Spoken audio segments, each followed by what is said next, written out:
Indigenous Peoples Day. What up, D Bartlett? How that sound? Thumbs up? How y'all doing? Y'all my audio engineers until I get one. Good morning, Debbie. Checking in. Debbie, I was telling my parents about you this weekend.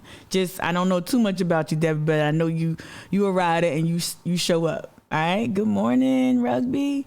Yeah, thank you for the thumbs up. Thank you for the thumbs up. Back like I never left. Yeah, I'm excited about today's live stream. I got a special guest coming. It is Indigenous Peoples Day, right? So I want us to make sure that we hold space. Sometimes when I speak or especially when I facilitate my own, especially since the coronavirus pandemic, whenever I facilitate my own virtual spaces or programming, I like to incorporate a thoughtful, meaningful land acknowledgement, and what that has forced me to do, and what some of my peers or some Indigenous organizers that I've been privileged enough to either work alongside or interview, especially with the water podcast with PolicyLink. Some of them have encouraged us to be more meaningful in our land and labor acknowledgement. And today, I don't really, I don't want to be performative, but I will invite you all to research where you live, like where you spend the most of your time, where you call home. Whatever home is to you, I want you to take a moment this week and really look into the indigenous populations, the pre-American, as Sunrose Ironshell calls it, pre-American populations. Look into, their culture, their footprint, what it used to look like before colonization, before genocide, right? Before the, enslaved Africans and other enslaved folk were brought to this continent. I want you to really research and pay homage to those people that inhabit this land before any of us did, right? Even though we do know that Black indigeneity is a thing, we want to make sure we hold space for the indigenous folks who are underrepresented, who are often forgotten. And so that's a little bit of like a land acknowledgement today, especially on Indigenous Peoples Day. We don't talk about the other guy. We don't talk about the other guy. He can go somewhere, right? But we're going to definitely center and lift up indigenous communities, indigenous heritage and history. We just want to do that, and I invite you to do that on your own as well. Good morning, Megsy. Good to see you. All right, so today, we're going to talk about green infrastructure versus gray infrastructure. What prompted me to talk about this is I was reflecting on, like last week, I played a little bit of my podcast, the WECR, the PolicyLink Water Equity Podcast. I played a little bit of episode 1. Today we're going to play a little bit of episode 2. I had the privilege of sitting down with so many amazing people for the entire project, but a couple stand out, and that's Colette Pichon Battle. Colette is a force to be reckoned with. Also a scribe called Quest, another force to be reckoned with. They both organized in like the Delta area, and so think New Orleans, whatnot, areas impacted by Katrina, and most recently Ida. And so I was reflecting on that interview, and then lo and behold, I put y'all on. Hopefully y'all have sought out the Laura Flanders show, either in podcast form or on YouTube. And I saw a recent interview that I hadn't watched. I don't really consume Laura Flanders via YouTube as much as I do perhaps on podcasts. So anyway, I was delighted to see Colette Pichon Battle and another prominent voice talk about the importance of green infrastructure. So I wanted to kind of like flex. I ain't gonna lie, I ain't gonna hold you. Wanted to flex. I'm like, yeah, I interviewed this bad, this rock star in the environmental justice space, Colette Pichon Battle. I got the privilege of, and she's so down to earth and so amazing. She has an amazing TED Talk as well. Yeah, so she's just really bad. I'm going to introduce you to some of her work. And as I was creating the podcast for Policy Link, one thing that there was a side project she was working on that she wanted me to like connect some folks with, and so it was so y'all know the Green New Deal. Well, she's rocking with an initiative called the Red, Black, and Green New Deal. Now, if you're Black, you know about the Black Liberation Flag, red, black, and green. So I love that the Red, Black, and Green New Deal is super dope because it incorporates and centers Black folk in this environmentalist vision. So we'll get to that as well. All right, let's switch it up. Oh, and today we do have a call-in guest on the hotline. So the Mic'd Up hotline will have a guest today, and we'll have. My bad. We will have a number of really great guests. Hopefully, moving forward, both guests you can see with your face. So heads up, this might change. When we have a guest scheduled to join us, this interface might change. You might be asked to engage with another type of interface because the Zoom thing is just not working. Visually, it doesn't look great. And there are other ways, there are other tools. So I'm looking forward to using other tools when interviews are scheduled and to tune in. All right, boom. All right, so this is the front page. We'll do a real quick news roundup, and then we're going to jump into green infrastructure versus gray infrastructure. This is the front page of today's Post and Courier. As you see, I'm using my library card. I hope you are too. Using my library card to peruse the front page. And there are some really important stories. Of course, here above the fold, the main headline, new school to ease Berkeley overcrowding. District breaks ground on K through 8. Was it Carnes Crossroad? Is it Carnes? Crossroads School in county's fast-growing northwest corridor. We're not going to read this, but just wanted to lift this up. Here, Flower Town Festival, y'all. I went to the Latin American Festival at Wanamaker Park. It was good. Food was splendid.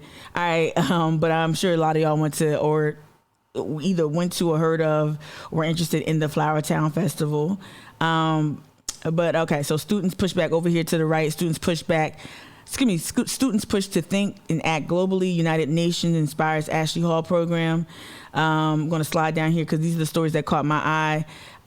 Two authored by Adam Parker. So we have big grants go to South Carolina cultural organizations here. It says virus relief funds as we talk about a little bit we talk about a lot of the money, the influx of money and funds coming into a lot of industries and industries and institutions here in South Carolina. Like we talk about tourism having a huge infusion of aid, as well as other things. So here it says virus relief funds awarded to Middleton Place and others. I don't want to read this. Let me see. Let's read a little bit. All right, 3 South Carolina projects are receiving big grants from the National Endowment for the Humanities, which is distributing close to $88 million with an M, $88 million to nearly 300 cultural and educational organizations across the United States and its territories. All right, the money is part of the Federal American Rescue Plan allocation meant to help institutions recover from revenue losses during the coronavirus pandemic. Almost 570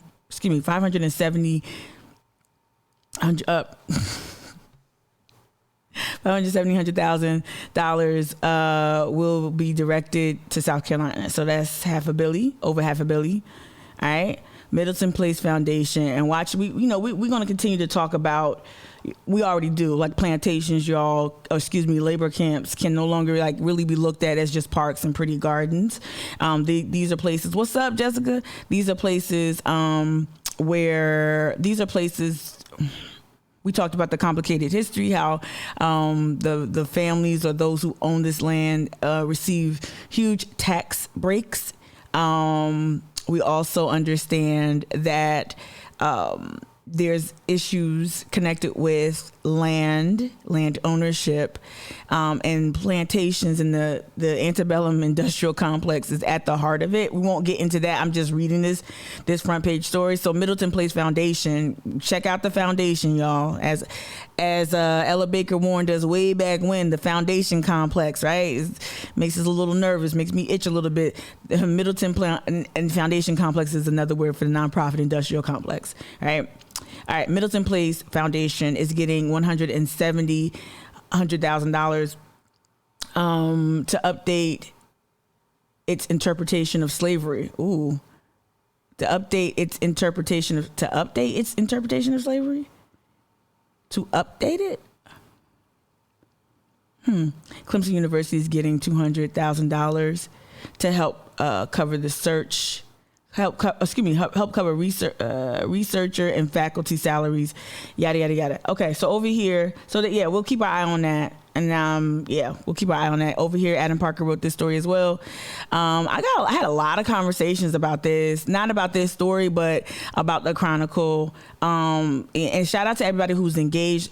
What it communicates to me is that people really, as they should, have a connection to this periodical, as I did. I was a paid subscriber at one point. It's so funny, this morning I was cleaning out my walk-in closet, and I had a stack of newspapers that I collected during 2020, just about the pandemic and protests, and in between one of the New York Times and Post and Couriers, in between that, I saw that I had a copy of the Chronicle. Now I have probably a few copies of the Chronicle, but it made me think how this end of an era, this end of a very important moment in journalism here. It really was sad, because I think people are really rooting for the Chronicle to reemerge. I will say this, and this is no shade to anybody. This is just how I feel. So many people have reached out to me and thinking that I'd be instrumental voice in recreating or resurrecting the Chronicle. There are two immediate responses I have. It's family owned, and I am not in community with the family. I have no connection with this periodical outside of being a consumer and a fan, and a lover of this, and someone who appreciates the reporting of a Barney Blankney, and so on and so forth. The other thing is, y'all see, I'm on Twitch, so a lot of what I do is designed to help folks with media literacy. I'm trying to disrupt media here in a way that would bring about better coverage, more nuanced coverage, and hopefully more diversity and diverse voices in print media especially, but also in journalism in general, if that makes any sense. And so I'm doing that. I'm looking forward, right? I do think that print media has a place. I think but I know it's dying, right? It's been dying for a long time. A lot of areas have lost local papers, So as I am rooting for journalism, I think some people think that I want to end to journalism, that I want to create echo chambers. I don't. I actually want more diversity. I want more cogent voices out there doing what I do, or doing something similar to what I do, or just, creating their own thing. But for those who've asked me to kind of hey, can you step? I have no power. I have no power. I have no connection to the Chronicle outside of just being a lover of the Chronicle and someone who's rooting for the Chronicle, and whatever it might look like in the future. And if it never comes back, I'm actually at peace with that too, because I believe in seasons. And I'm looking forward. That's why I'm on Twitch and looking for other mediums to help us distill the media. All right, not trying to be self-centered. I just want to kind of say that because I haven't gotten that once. I haven't gotten that question once. I haven't gotten it twice. I haven't gotten it 3 times. I haven't gotten it 4. I got about 5, or sometimes I'm like, yo, moving forward. We can't afford to kind of just be nostalgic to our detriment. Anyway, Charleston Chronicle ends 50-year run. Newspaper serving Black community closes shop after founder's death. So I'm going to encourage you all to read this. Hopefully, I will have Mr. Barney Blankney. Hey, good morning, little mama. Hopefully, I'll have former Chronicle reporter Barney Blankney on mic'd up. We tried last week, but it's okay. My man works, so we're gonna set something up to where Barney can kind of talk about his time at the Chronicle, if he chooses. He's invited. Talk about the future of print journalism. I will say Barney has been one of those people that, as I as the Chronicle, way before the Chronicle closed its doors, Barney's been one of those people that really reach out to me via text and other forums and like, Mika, like, keep doing what you're doing because it's the future. And I really appreciate when the OGs tell me I'm on the right path. I really listen to that and I respond to that. And so hopefully, Barney, we can set up something where Barney can appear on Mic'd Up, the live stream and/or podcast, right? But it's sad, bittersweet. But look. This is an opportunity for us to really think about the importance of Black journalism and diverse journalism here in Charleston. Now that the Charleston Chronicle is no longer there, what will fill that void? I plan on doing it in my way, but I hope that there are countless others. I hope there's scores of people, underrepresented voices that emerge and say, you know what, we're here too, right? All right, cool. We need that because, Post and Courier is a political paper, right? It's a political paper. It's history. We talked about it last week. Its history is wrought with a lot of complex issues. All right, so let's get into it. Did I even download my I know I like showing my thumbnails. All right, here we go. All right, so this is the thumbnail. If you got the newsletter, you got to see my beautiful face and my pursed lips. Green infrastructure versus gray infrastructure. And I'm keeping my eye on the clock because at 8 o'clock, we're going to have a call-in guest. As a matter of fact, I'm just going to say, good morning, Pumpkin. Good morning, Pumpkin. That's my fake nice voice in the morning. Hold on, I put their sister on the case. To like, yo, wake them up now. Good morning, Pumpkin. All right, so at 8 o'clock I will 8 o'clock I will have a guest on the hotline. But yeah, green infrastructure versus gray. Let me look into. Shout out to all y'all who opened the newsletter yesterday evening. I sent it out again this morning to those who didn't. Y'all are like clicking the hell out of it. The click rate is, for me, pretty good. Pretty good. All right. So what popped off this? Like I said, I was watching the Laura Flanders show on YouTube. I was going to do a local news roundup. Wait, I ain't finished. I ain't finished my local news. My bad. Bear with me. Wait, let's do, before we get into green infrastructure, because I got 10 minutes. Before we get into green infrastructure and the caller, let's finish up the local news roundup. So we just closed Post and Courier using our library card. Let's open this up because this was, let me see what I want to talk about. This was interesting. So real quick. So y'all know Nancy, shout out to, let me open it right now. Shout out to Christian with Holy City Center. I saw he was getting a lot of traction. Yeah, that Mace tweets will get you some reactions there, Holy City. Shout out to those two. The Mic'd Up podcast, the audio podcast, went out this morning, 6 o'clock. You can get it on Spotify. You can get it on wherever you get your podcast, Google Podcasts, Apple Podcasts. Just hit refresh. It should be there. But yeah, this weekend, Holy Christian, I know he had mad tweets, but let me scroll down. Christian posted something that made me laugh because it's so idiotic regarding our homegirl. I say that facetiously. Nancy Mace, Christian tweets like 20 billion. He sets up his thing and like, not in a bad way, that's what he does. Hold on. I could just search for it. I think yeah. Okay, hold on.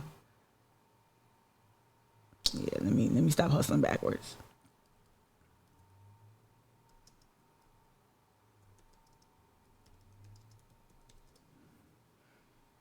All right, here we go. So there's two tweets, right? So this one is interesting. This is from Independent UK. The Independent. We got that queued up too. Wow, wait a minute.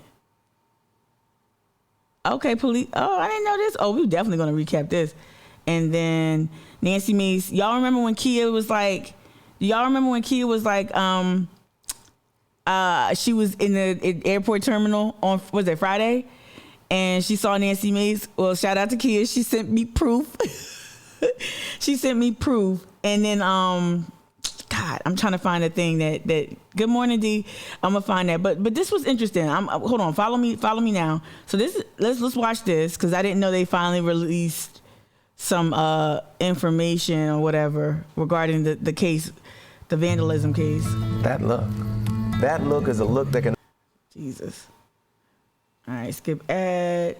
Unmute. Within the last hour, Charleston police have released a photo of a person who may have vandalized the home of Congresswoman Nancy Mace. Now, police believe that same suspect may also be behind the vandalism at Bishop England High School that happened earlier this year.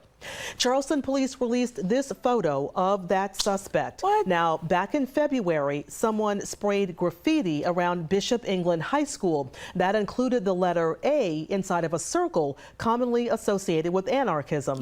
Now, They then on also May sprayed 31st, MAGA. Congresswoman Mace reported vandalism at her home. Police say they noted similarities between the two instances, and they believe the same person is responsible for both crimes. If you know anything, please call Charleston Police. Somebody need to check Nancy Mace's closet.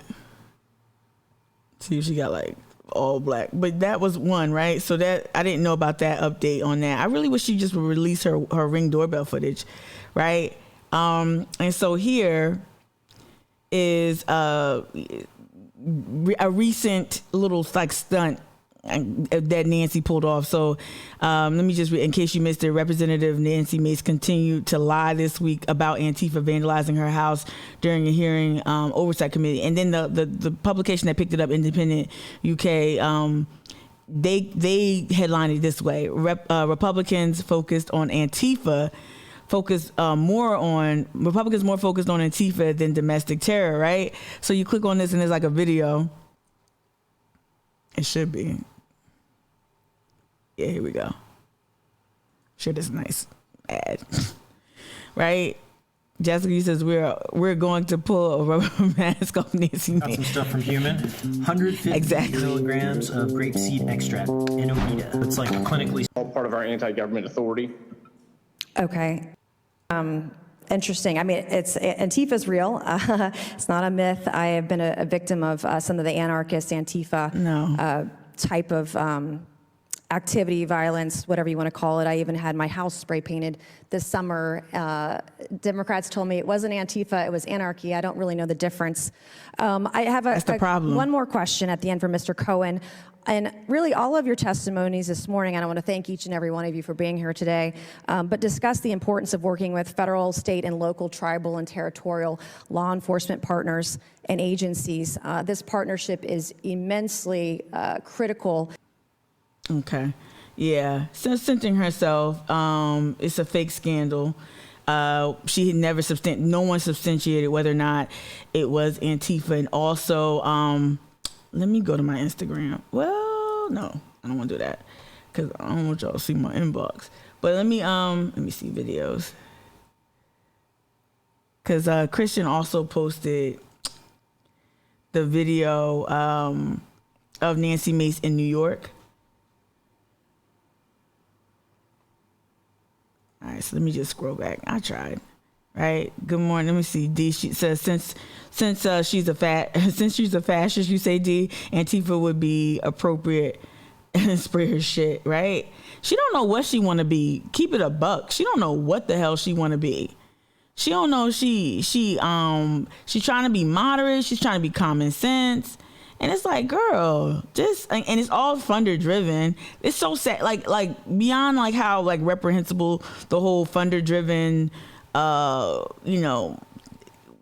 when people are kind of moved by who the money behind them, no matter how grotesque that practice is, it'll never ever like cease to amaze me how. I'm trying to find it, y'all. Well, you know what? We'll come back to it because I see hold on. No. We're going to get this. God damn it. Excuse me for cursing. Okay, Nancy Mace here. Antifa. Not substantiated. I'm trying to find that video. Oh, God. It's like the silliest stunt. With Nancy, she went to... I bet I can just go to her fucking Twitter. Excuse my French. Pardonnez-moi. All right, let's go here. I don't know which one she got an award. She was in New York. Shout out to Kia. Here it is, All right. So she's in New York. Before we go to our guest and get into green infrastructure versus great infrastructure. So she says, I never thought in a country as free as ours. She is so dramatic. I never thought in a country as free as ours is supposed to be that I would ever have to show my driver's license and vaccine card to sit. You want people to show, sit and have a cup of coffee. But here we are, what the F in New York. I don't know if this got her what she thought it got her, but let's just play this nonsense. And in order. And so y'all know, when I, especially after I got terminated from Cyprus, y'all know that I went right to Brooklyn, went right to Jersey, be with friends and family, and be my girl Amron, in Brooklyn, and her amazing roommates. Y'all, so especially in New York City, specifically in New York City, you had to show proof of vaccination before you went into a bar. I got turned away one time because I left my vaccine card at home, and it was no big deal. I had been watching the news. I had been to, at that point, that was my second trip back up north in a month's time, and so I had already knew what was coming. It wasn't a surprise. Hey, it's a different state with different politics and different sensibilities. So I don't know what this whole feigned shock was, but let's play this real quick so I can get ready for my guest. I'm in New York, and I was just here for the evening last night at the New York Metropolitan Republican Society, accepting an award, the Teddy Roosevelt Award, and Steve Forbes was there also to get an award. Anyway, I'm on my way back to Charleston now, and just went to go have coffee and breakfast. And in order for me to sit inside this coffee shop, I had to show not only my vaccine card to show I was vaccinated, but also my ID. Yeah, how can they prove it's you? In a coffee shop and have coffee. It's not the business. And so she she always was exposed, and she contracted COVID. She's a long hauler. And so this is the other part that really makes me scratch my head. Hey, Charlie Britt, she's a donut. So the other part, that makes me scratch, why would, you're so inconsistent. And y'all, this is how you compete when a politician, of course, this is easy. This is the easiest way to peep what a politician is motivated by. She's trying to have some fundraising, right? And she probably is also trying to downplay why she's in New York. I don't know. I'm just thinking of she knew going to New York she can create some content, and this is what she came up with. This is the clever shit you came up with. Not you alongside any type of powerful, and maybe she did post pictures and shit like that. But this was interesting. This was very, very interesting. So after the interview, y'all, because we're about to switch right now, we're going to get back to Nancy Mace, not directly after, maybe toward the tail end of the live stream. I'm going to come back because something else interesting popped off, and I don't have time to explain it, but you knew good and goddamn well that they asked for, they're serious in New York. It ain't even a question. All right. So let me get ready. Let me get my, sorry, let me not make y'all look at that face. I don't want y'all looking at that. All right, so let me go ahead and get the link ready so we can have our guests. Again, we're going to talk about green infrastructure versus gray, and we're going to break down what that means and all of that. We've got some articles and some videos for sure that we want to invite friends, copy link. All right. Boom, boom. It's 8 o'clock. Ooh. Let's see. All right. I see y'all. What Jessica say? She always whispering New York like old white people whisper the word black, right? I'm in New York. I'm in New York City. Waiting on Amron. All right. She got vaccinated, little mama. Right? So what? So when you flash your, so if you don't have the New York app, because the app where you upload your vaccination status has your name and your date of birth. So a lot of people, you know, you can screenshot that. Private joke. So basically they want to substantiate whether or not that's you. What's the problem? You show ID to get a drink. Well, maybe she don't. Checking out the skincare. All right, where my friend at?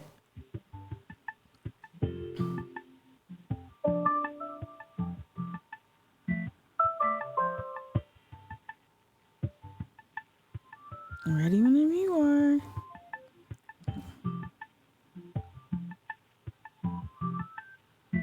Okay, she's up. I see it. So we're just waiting for our guest. Let me go ahead and cue it up. This is my friend Amron, y'all. So when we talked about the, it's my girl. This is my girl. There she is. Can you hear me? Hello. Good morning. Good morning. Are you up, pumpkin? Uh-huh. Let me stop. I'm just playing. We're informal on this space. I'm not going to embarrass you, okay? All right.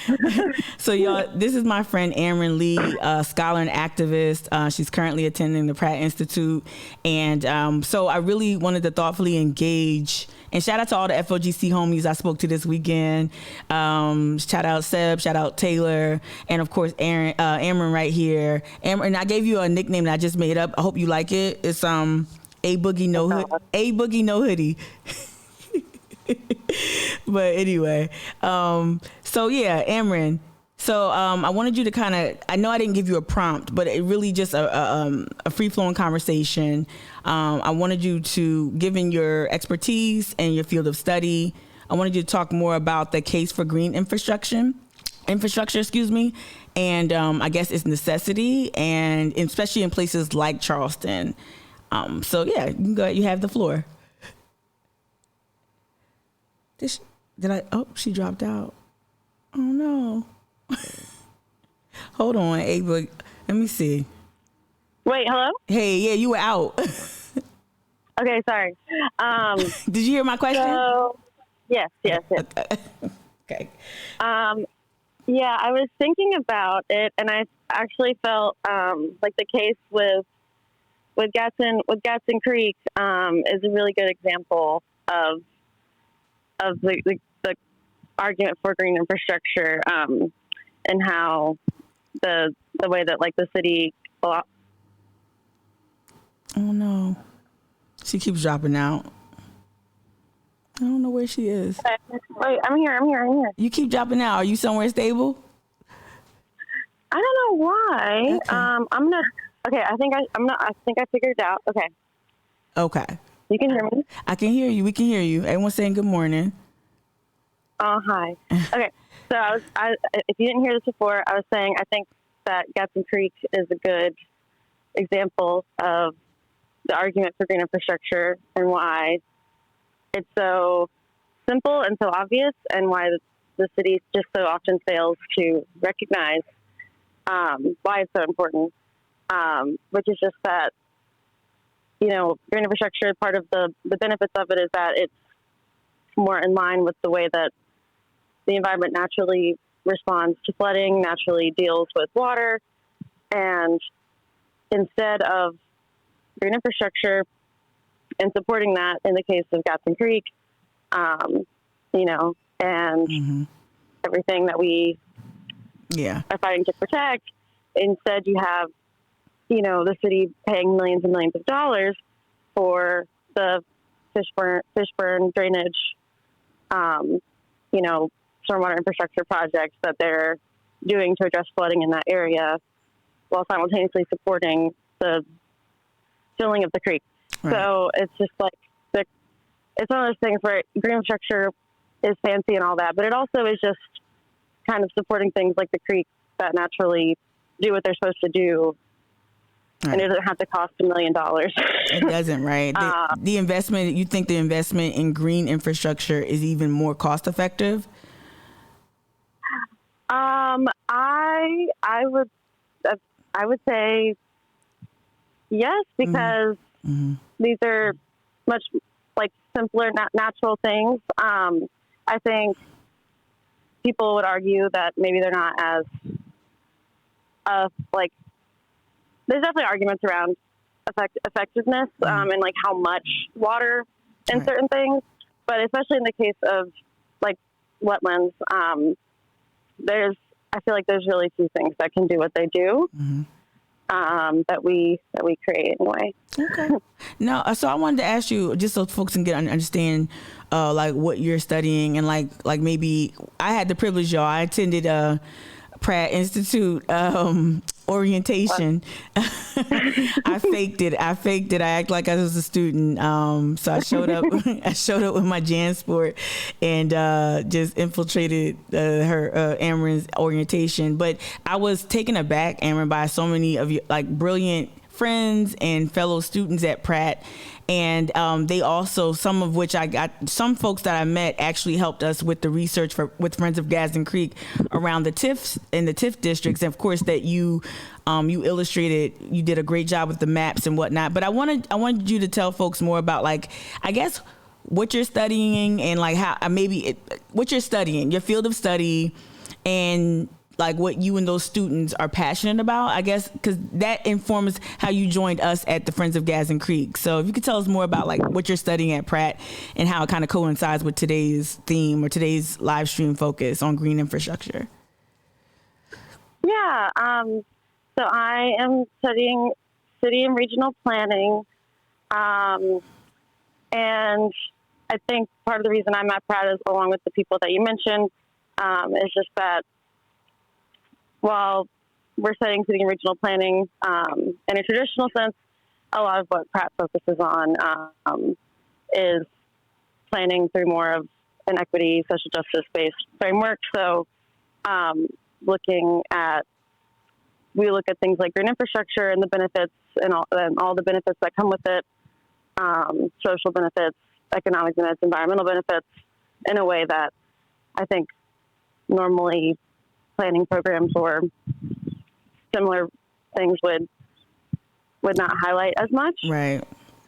Yeah. And so I think that's what's cool is like everybody's there, and the people that I've met and have been really excited to work on projects like the TIF research for FOGC and thing like it's just kind of a place that gives a lot of people that are they're passionate about this.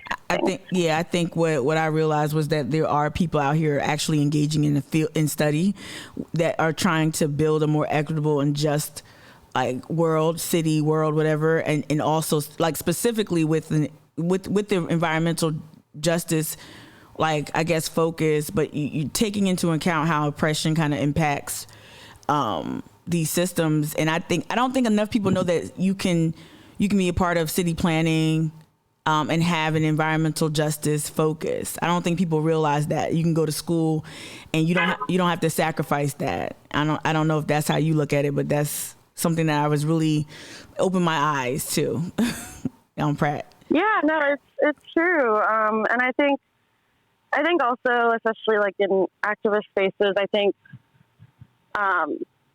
like academia, schools, like they have a place, and usually it's kind of more in like the theoretical space, but that's another thing that's really cool about the planning program at Pratt is like there's a very like practice oriented component that it just is a good fusion of those things, and I think it's been really cool. Okay. It's been really cool. So is there anything that you're reading, because you're a voracious reader, anything you're reading that might, like, folks who are trying to look more into green, or anything you're studying? I know you're doing a lot of things, but anything that folks can consume that helps them understand green infrastructure better, or these different solutions that are not just concrete, literally not concrete specific. Like, is there anything folks could read? I know, right? Like, you should have told me this. I know, but you read like a lot of stuff. Well, okay, this is a little like off base, maybe a little bit. But there's this really excellent article I recently read about the it's called the Hydro Commons. The Hydro Commons? Yes. Okay. And the whole piece is essentially an argument for, like, I mean, it kind of sounds, I don't know, a little like hippie or whatever. But but it also is really important, and it goes with green infrastructure, because the whole thing around green infrastructure, a lot of it has to do with managing the flows of water. Mm-hmm. And it's just about an argument for, like, humans to be and, like, share in a commons, you know, with water and, like, hydro unity, and just thinking of water as, like, not this thing necessarily to be managed in the top-down way that we think about it, but also how we ourselves are water bodies, and how all of these things we are inherently connected through our own making, and that, like, there's so many benefits to thinking about our relationship to water in a much more, like, communal, holistic way. Okay. No, the Hydro Commons, I think that's a great suggestion. I'm definitely going to try to pull it up. But we hit 10 minutes. Amron, I want to say thank you. I know it's early.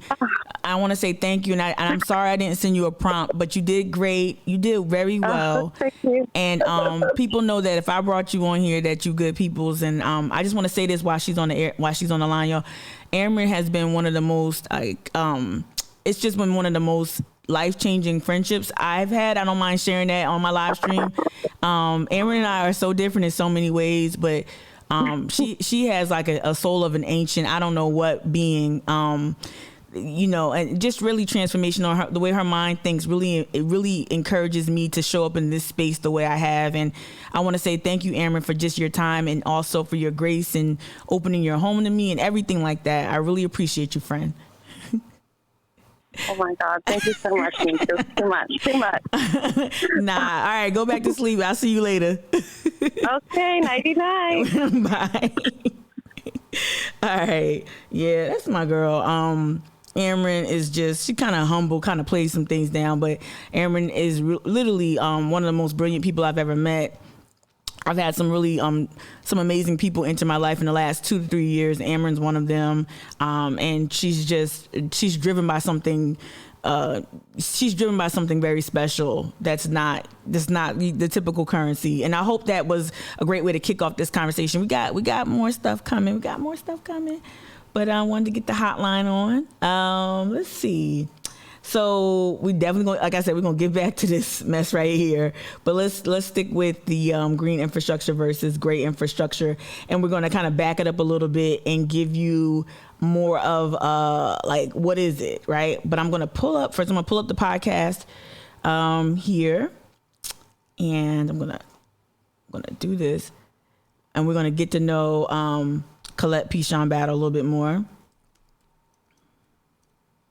in a second, but we're just gonna hop into the Laura Flanders conversation. So this is a TED Talk that she did a year ago. Climate change will displace millions. Here's how we prepare. So this is her TED Talk here, over 114,000 views. But let's get to the more recent. And this is going to give you context, and then what we're going to do is pivot to a local response. So we're going to talk about Joshua Robinson and a local engineer here who wrote an amazing op-ed right here. I know I'm a little all over the place, but it's gonna come together. So shout out to the homie. He and I had a great conversation last week. I won't spill too much about that, but this is something that is public. This is something that he wrote back in July. So commentary: Army Corps' plan for Charleston is worse than doing nothing. And this is in regards to the seawall, right? So as we saw during city council, there are a lot of people praising the seawall. Oh, the seawall, this is going to be great. And there was almost immediate pushback by not just people who are in community with FOGC, not just, engineers, but also the Coastal Conservation League. They also had a response. At least Jason Crowley did, and so I'll be reading from the city paper with that. But I do want to kick it off real quick. I know I keep saying that. I keep saying it and don't do it. All right. So let's go. Here we go. Right here. So again, Laura Flanders show, We're going to back it up and then we're going to speed up to the 3-minute mark. But let's back it up right here.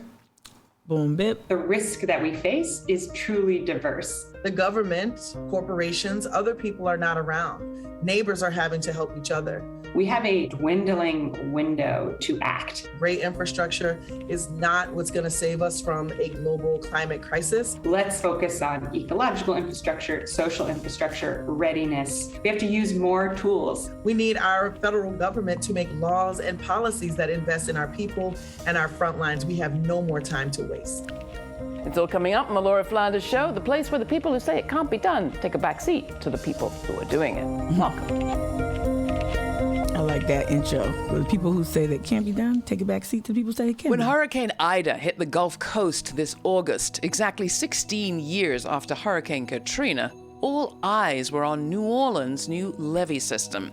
The levees that failed so disastrously back then have been invested in and rebuilt in the years since. They didn't fail this time, and you could almost hear a collective sigh of relief. But MacArthur Genius Award-winning landscape designer Kate Orff believes that gray infrastructure like levees and floodgates and seawalls can only take us so far. The infrastructure we need, she says, isn't gray, but green. With climate change now a fact of life, we can't indefinitely hold back rising tides, for example. But we do have the capacity to go forward, not fighting nature, but designing creatively, softly, with it. Recently profiled in the New Yorker magazine, Kate Orff's going to tell us all about the work she's doing with oysters and reeds and willows and wetlands and at-risk communities and people.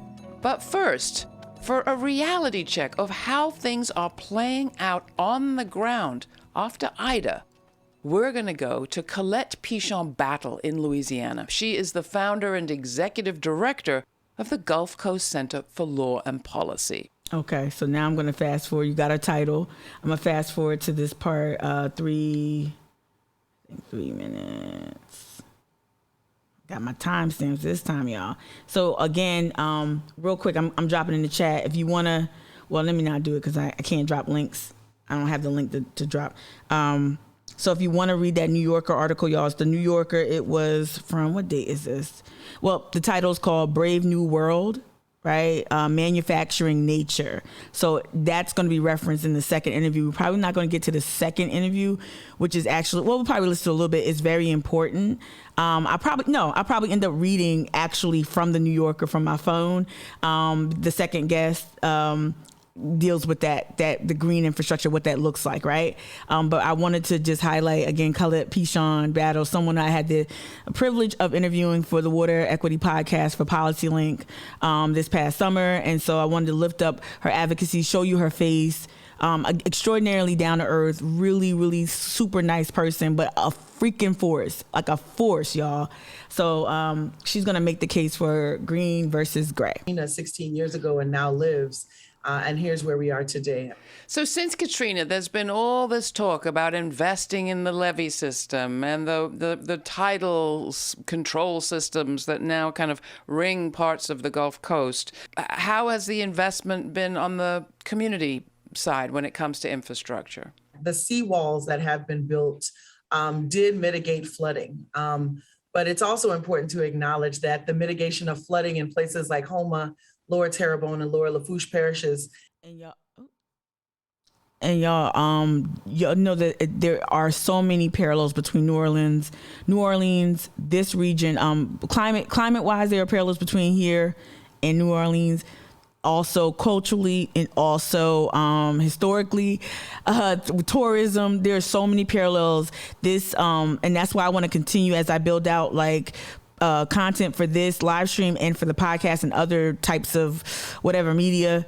I'm going to continue to engage either climate activists there or just in general historians, filmmakers, because there are so many parallels between us in terms of what we're contending with. The difference, I would say, is that there's a more organized core of folks actually advocating. I'm not saying they're more successful or less successful, but what I've seen through my interviews with people on the ground there is this focus, there's this progressive push to really seek out better solutions. I wanted to stop it there and just say, as she's rattling off the names of parishes impacted by Ida and Katrina, I want you to understand that the reason why this city is so important is because of the parallels between New Orleans and Charleston. And places like Plaquemines Parish that are outside the levee system meant that some people got as much as 8 feet of water into their homes. Quite incorrectly, Hurricane Katrina is always sort of linked back to New Orleans as though the eye of the storm went over that city, but it didn't. It went just east of the city. It's important to acknowledge that Hurricane Ida went just west of New Orleans. So both times, the eye of the storm missing that city, the levees were not tested. And we shouldn't think that they were. I think the narrative is wrong. Great infrastructure is not what's going to save us from a global climate crisis. And what we're seeing now is just the beginning. And if at just the beginning, we're at 8 feet of water in people's houses and not really tested around big cities like New Orleans, I think we've got to stay alert and stay vigilant. So real quick, compound the threat of the climate crisis, right? Rising sea levels, right? And I know Hugo is probably the only, I believe Hugo was a direct hit, right? I don't know. I can't remember if the eye directly hit Charleston. We saw the devastation, so I'm assuming it was. I was up in Jersey being a little kid, so I don't have recollection. I can't remember that specific detail. But Hugo is a good reference point. If the eye hit directly, hit Charleston, and this is pre where we are now in terms of rising sea level, the climate crisis and all that, storm surge and all that. And to Colette's point, that hasn't been tested yet. These newer, I guess, methods or whatever we have in place now, which I don't even know, hasn't been really tested in a long time. And so to her point, the levees were not tested by a direct hit by a tropical storm or by some sort of storm system. And that's going to be catastrophic. And I think for the areas that we're trying to work to save with FOGC, like Gadsden Green projects, like that area, like the creek, we're very I guess scared about what that construction at West Edge has already created, like putting that, like that Publix and that Harbor Club is like they elevated the ground there, creating a bowl-like effect. So God forbid the peninsula sustain a direct hit by a tropical storm, a hurricane, etc.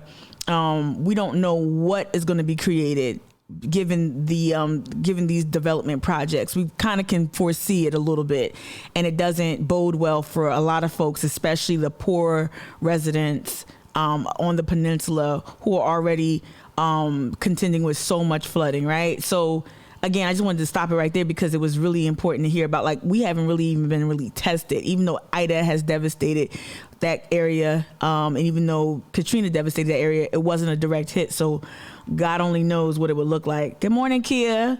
International correspondent, Kia. Let's make the point when we talk that a healthy ecology is not just about the environment, it's also about law and policy and community and people. Talk a bit about what you mean when you say, a healthy ecology requires justice. The truth of the matter is right now in South Louisiana and some parts of Mississippi and even some parts of Texas, the government, corporations, other people are not around. Neighbors are having to help each other.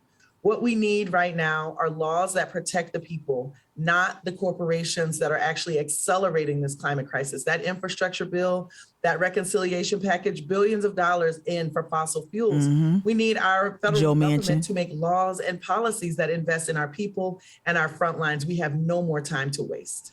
I'll pause it there. And then I got to get to the second. Y'all, please just go to YouTube and watch the entire thing. But let's get to this young lady here. Here we go. From the Gulf Coast, we go now to the New York region, where the remnants of Hurricane Ida did damage too. There, landscape architect Kate Orff was watching the hurricane approach with a sense of déjà vu. Kate, you and your firm Scape work on design projects in many parts of the United States, including in Louisiana and New York. When you saw Hurricane Ida this year barreling towards both those places and others too, what went through your mind? Well, I had a little bit of a flashback to the evening that Superstorm Sandy hit our region. You can't imagine, watching the meteorology, and it looks literally like a comet headed straight for your region. In the case of Superstorm Sandy, it went directly up the New York Bight. And the case of Ida, it came through Louisiana and up and over the sort of central United States. Just the tale of these two storms, if you will, just describes how the risk that we face is truly diverse. There is not one kind of climate risk in our built environment. There's not just sea level rise to contend with or extreme heat. So that's the other part, right? So a lot of the proposed plans for here in Charleston involve concrete, great infrastructure solutions that only really account for a storm surge. But there are other things, other catastrophes that we should be planning for, especially in the midst of this climate crisis where we don't have the luxury of time to deliberate and squabble over whether or not too much money and resources go into the Green New Deal or whatever it is. We don't have time for this partisan bullshit. We need to make sure we move forward and have a nuanced approach, have a multifaceted, maybe that's more appropriate, multifaceted approach to all of the complex problems that climate change and the climate crisis will present to us in the near future. We are looking, like in the case of Ida, at a rainstorm that dropped, a just incredible amount of rain on our built environment, which we've largely paved over. So we had a very, very different set of challenges in the region here after Ida. Flash flooding, some very tragic deaths in my borough of Queens. People living in basement apartments, actually that were located or that are located in a former lake. So we've covered up much of our nature-based infrastructure and we filled it in, and now we are living with the risks that we have built. So we fight against nature. Both Colette and Kate here talk about how we fought against nature, and nature will do. Like I said it to Cyrus, my bro Cyrus, FOGC OG. When the water's just going to come back home. And like she said, people's basements were flooded because it was a lake, right? We talked about this with the buried cities, the buried city that's underneath Lake Moultrie, Lake Marion, right? The other buried city that's under the other one in the Midlands, Lake Murray, right? They all got M's. All right, Murray, Moultrie, Marion. So yeah, we talked about that, how they dammed off certain things or created these man-made structures that actually complicated things and probably put us, even though some of these projects like flooding cities and drowning cities, especially drowning black towns, even though that stuff was done a long time ago, like at the turn of maybe the turn of the 20th century, turn of the way back when, right? But anyway, we're starting to see the consequences of that as well, right? And what is going to go back home? Kia, you dropped in the chat. You lived in New York City during Sandy. It crippled the city. And you were like, what the hell? What the fuck? But also, I was in Royersford. So I wasn't in Philly proper. I was in Montgomery County, excuse me. I was in Montgomery County, PA, and I was living in Royersford. And I thought, like, hey, all I got to do is, make sure the trash cans don't blow down the street. Like, whatever. Lost power. I was then a regional manager with Trader Joe's, a regional manager in training for Trader Joe's. So a number of stores in our region were directly impacted by the loss of power. So this is in Montgomery County, PA, right? Not even up where Kia was, not even up there where folks sustained the most damage, and we were impacted in the Delaware Valley as well. But Kia, thank you for dropping it in. Jessica, you said in the chat, out here in Ellicott City, the last 2 weeks, so you've been out there, okay? And they figured out the hard way. They figured out the hard way that rivers are going to do what rivers are going to do, whether you develop there or not. And you know what, Jessica, to that point, I'm close to Johns Island, right? I'm in a building, and I don't mind divulging this because whatever. I'm in a building that's right up against Ponderosa, right? So if you go down, like you're heading back to, like, if I'm going home to Wamala, if I'm going to Johns Island, you see all that new development. I talked about this last week. You see all that new development, and I really like. I'm just saying, like, if you come from Boston or whatever, wherever you come from, wherever, why the hell would you buy anything that, like, on the marsh? And I saw too, if you go over the connector,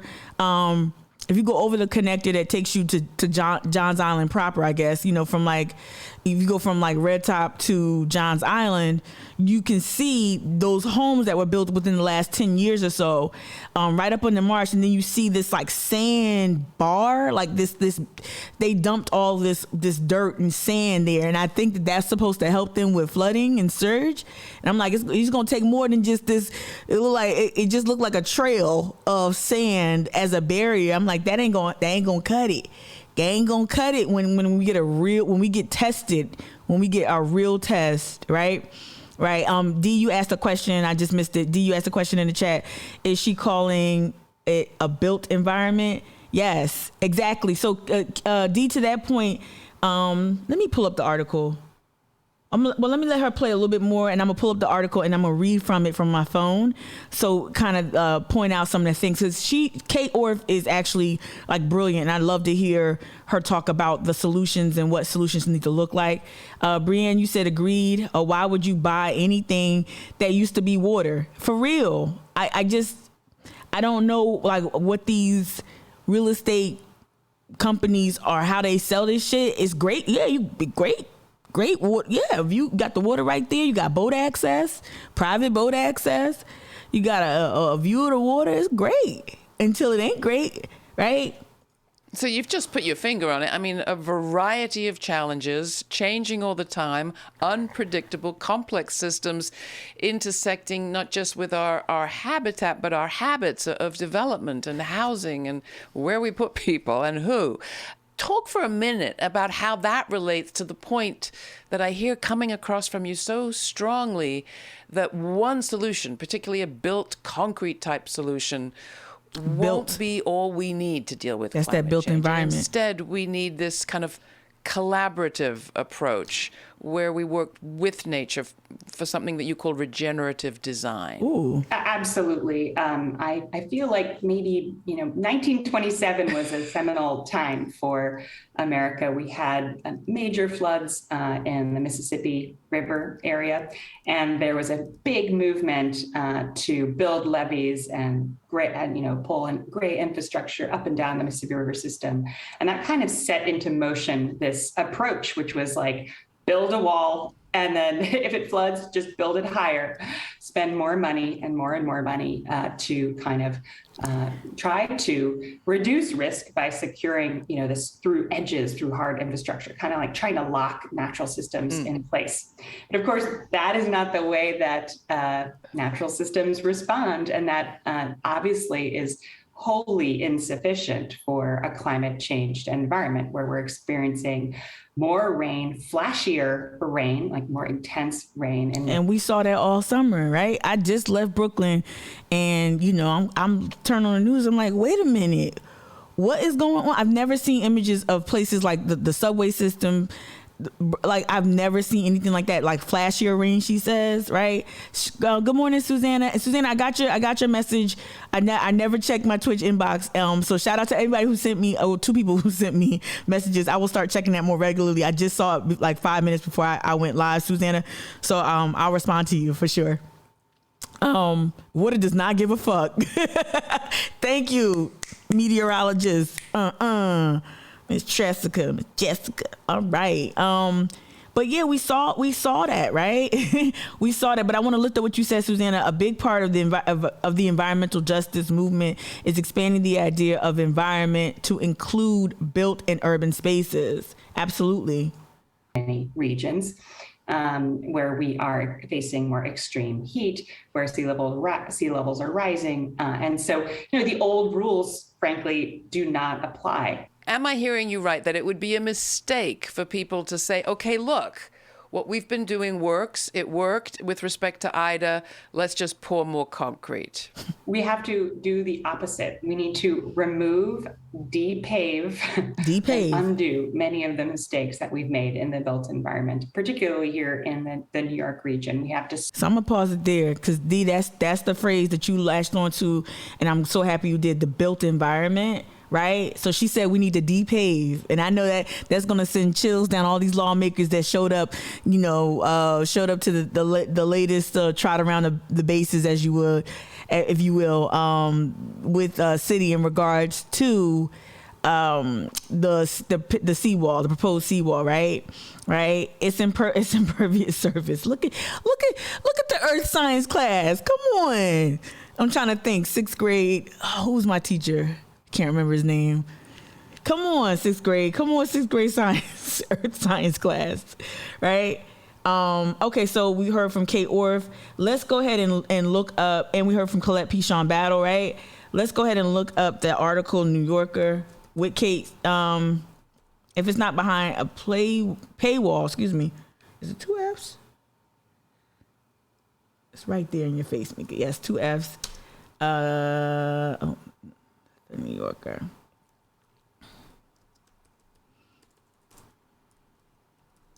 All right. So here we go. I think this is it. Yeah. I think this is it. Let me see. Yeah, this is it. This is it. I'm already paying for it in some way, shape, or form. Oh, cool. Y'all can listen to it. Y'all can listen to it with Autumn. If you can't read it, right? It's pretty good. It's about, like, if you read it, it's about 40 minutes. All right. So this is the article she's featured in. The seas are rising. Could oysters help? Right? How a landscape architect is enlisting nature to defend our coastal cities against climate change and doing it on the cheap, right? Shout out to all my radical oyster people, oystermen, including my bro Cyrus. There was a part, so the article opens up as, Wednesday afternoon, very descriptive, buttermilk. What is it? Buttermilk Channel, the Red Hook Terminal, But I want to skip down to like just some of Kate Orff's, I guess, call outs or some interesting points. It says Orff, who is 49, good skin. Orff, who is 49, pushed back strands of ash brown hair that had blown loose from her ponytail and pointed out the busy navigation channels, which for more than 2 centuries, the U.S. Army Corps of Engineers had dredged in order to keep them deep and fast. Then she pointed out toward the steel and concrete barriers that separate the city from the harbor, but that, Then she pointed toward the steel and concrete barriers that separate the city from the harbor, but that in 2012 proved no match for Superstorm Sandy. I got it right? So she's saying, I'm interested in reworking the edges, Orff told me, squinting into the breeze. Okay, with the descriptions, god damn it. Hold on, it's really beautiful writing. Okay, here she goes. Before Buttermilk Channel was dredged, people used to walk from here to Governor's Island at low tide. All right, she said. There were oysters, tide pools, grasses, lots of colorful marine life, and they were a big part of New York's coastal protection system. They acted like breakwaters, absorbing wave energy and slowing the water before it hit the shore. We've spent the past 100 years dredging out, thank you, Army Corps of Engineers. We spent the past 100 years dredging out everything for shipping and hardening the edges. Now we have a different climate and we need a different approach, right? So working more with nature, working more with natural habitats, and like she says, trying to kind of reversing what we've already done, right? So go ahead and read this article. Read it better than I just did. Like I said, 40 minutes. It was published in August. I'm gonna close that out, and I want to get to this commentary. So let's bring it back to local, right? The case we're making, and we're gonna get to the Water Equity podcast. That again, I got the privilege. I am so like. Y'all got to interview Colette Pichon Battle. Y'all don't understand. And she's super dope. All right, we're going to get to it. We're going to show a little bit more of her TED Talk as well. Just a little bit. All right, but let's get to the hyper-local commentary from a friend and ally in this fight. So it says, commentary, Army Corps' plan for Charleston is worse than doing nothing at all. And if for those who don't know who Joshua is, I don't know what his title is, but he started Robinson Design Engineers. His last name is Robinson. All right. And says that we are an award-winning team of hydrologists and engineers engaged in thoughtful, creative problem solving and design for land, water, and ecology. Let me tell you something. I don't lift up just anybody's work. I don't lift up anybody's work. When I say Joshua is one of the most passionate and compassionate people I've ever met in the sciences, but not just in the sciences, period. One of the most compassionate and just he's driven by something greater than himself. And, it's remarkable when you meet someone in Charleston who's choosing to stay here, who's choosing to create solutions, who's choosing to leverage their skill set to bring about a more equitable Charleston, and also to keep and have an environmental justice focus. You don't really meet people like that often. And so I'm proud to know Joshua and proud to see some of the work that he's led, some of the efforts. I'm gonna lift up his work right now while I'm on the website. And so I didn't know anything about daylighting creeks and other bodies of water. I didn't know that once you bury it, you can, I guess, rejuvenate these areas like the creek. The creek was once hundreds, if not thousands of acres, right? We know we can't reclaim all of that because the Joe is right there. The Joe is sitting right there. And then they also have dumped on Gadsden Creek forever. Since the 50s, they've been dumping, making it a landfill to grow.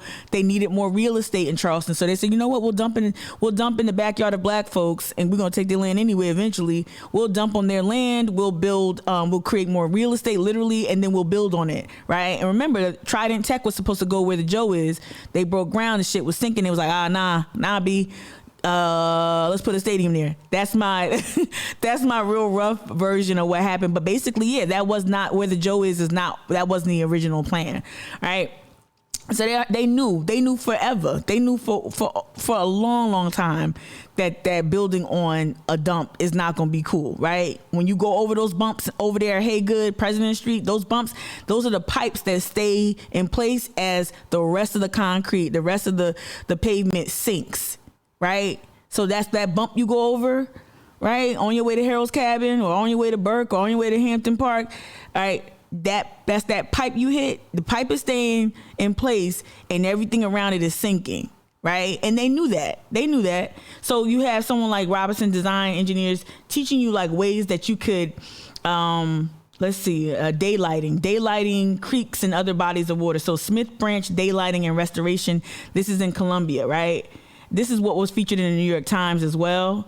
I don't know if y'all can make it out, but Joshua's over here, down here, right? And so I'm going to read a little bit. I'm going to blow it up a little bit so I can read more about this specific project. And I did share that New York Times one time on the stream. I might bring it up again.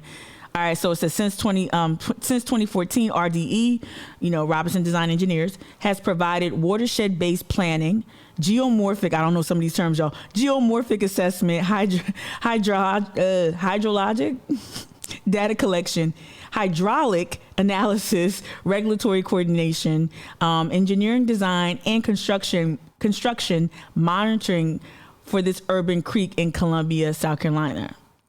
RDE leveraged existing infrastructure while restoring natural infrastructure to meet the project goals of improving water quality and providing a natural asset to the newly opened city park. Now, I know that comes with its complication.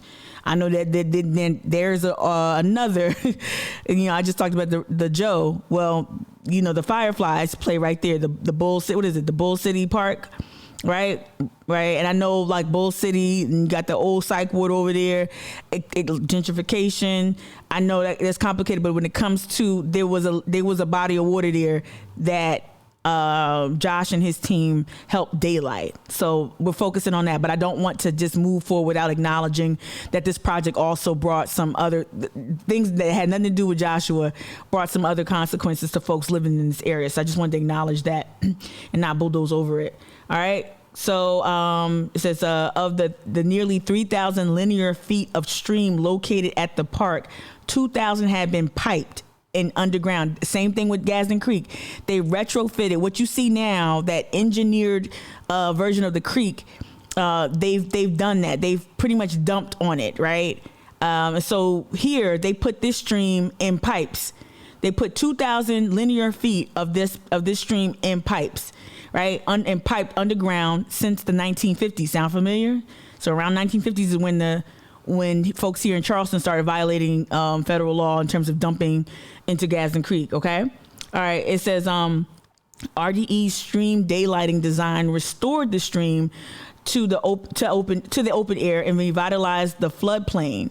All right, now a key attraction of the public park remaining, right? So the remaining 1,000 linear feet of stream were incised and degraded.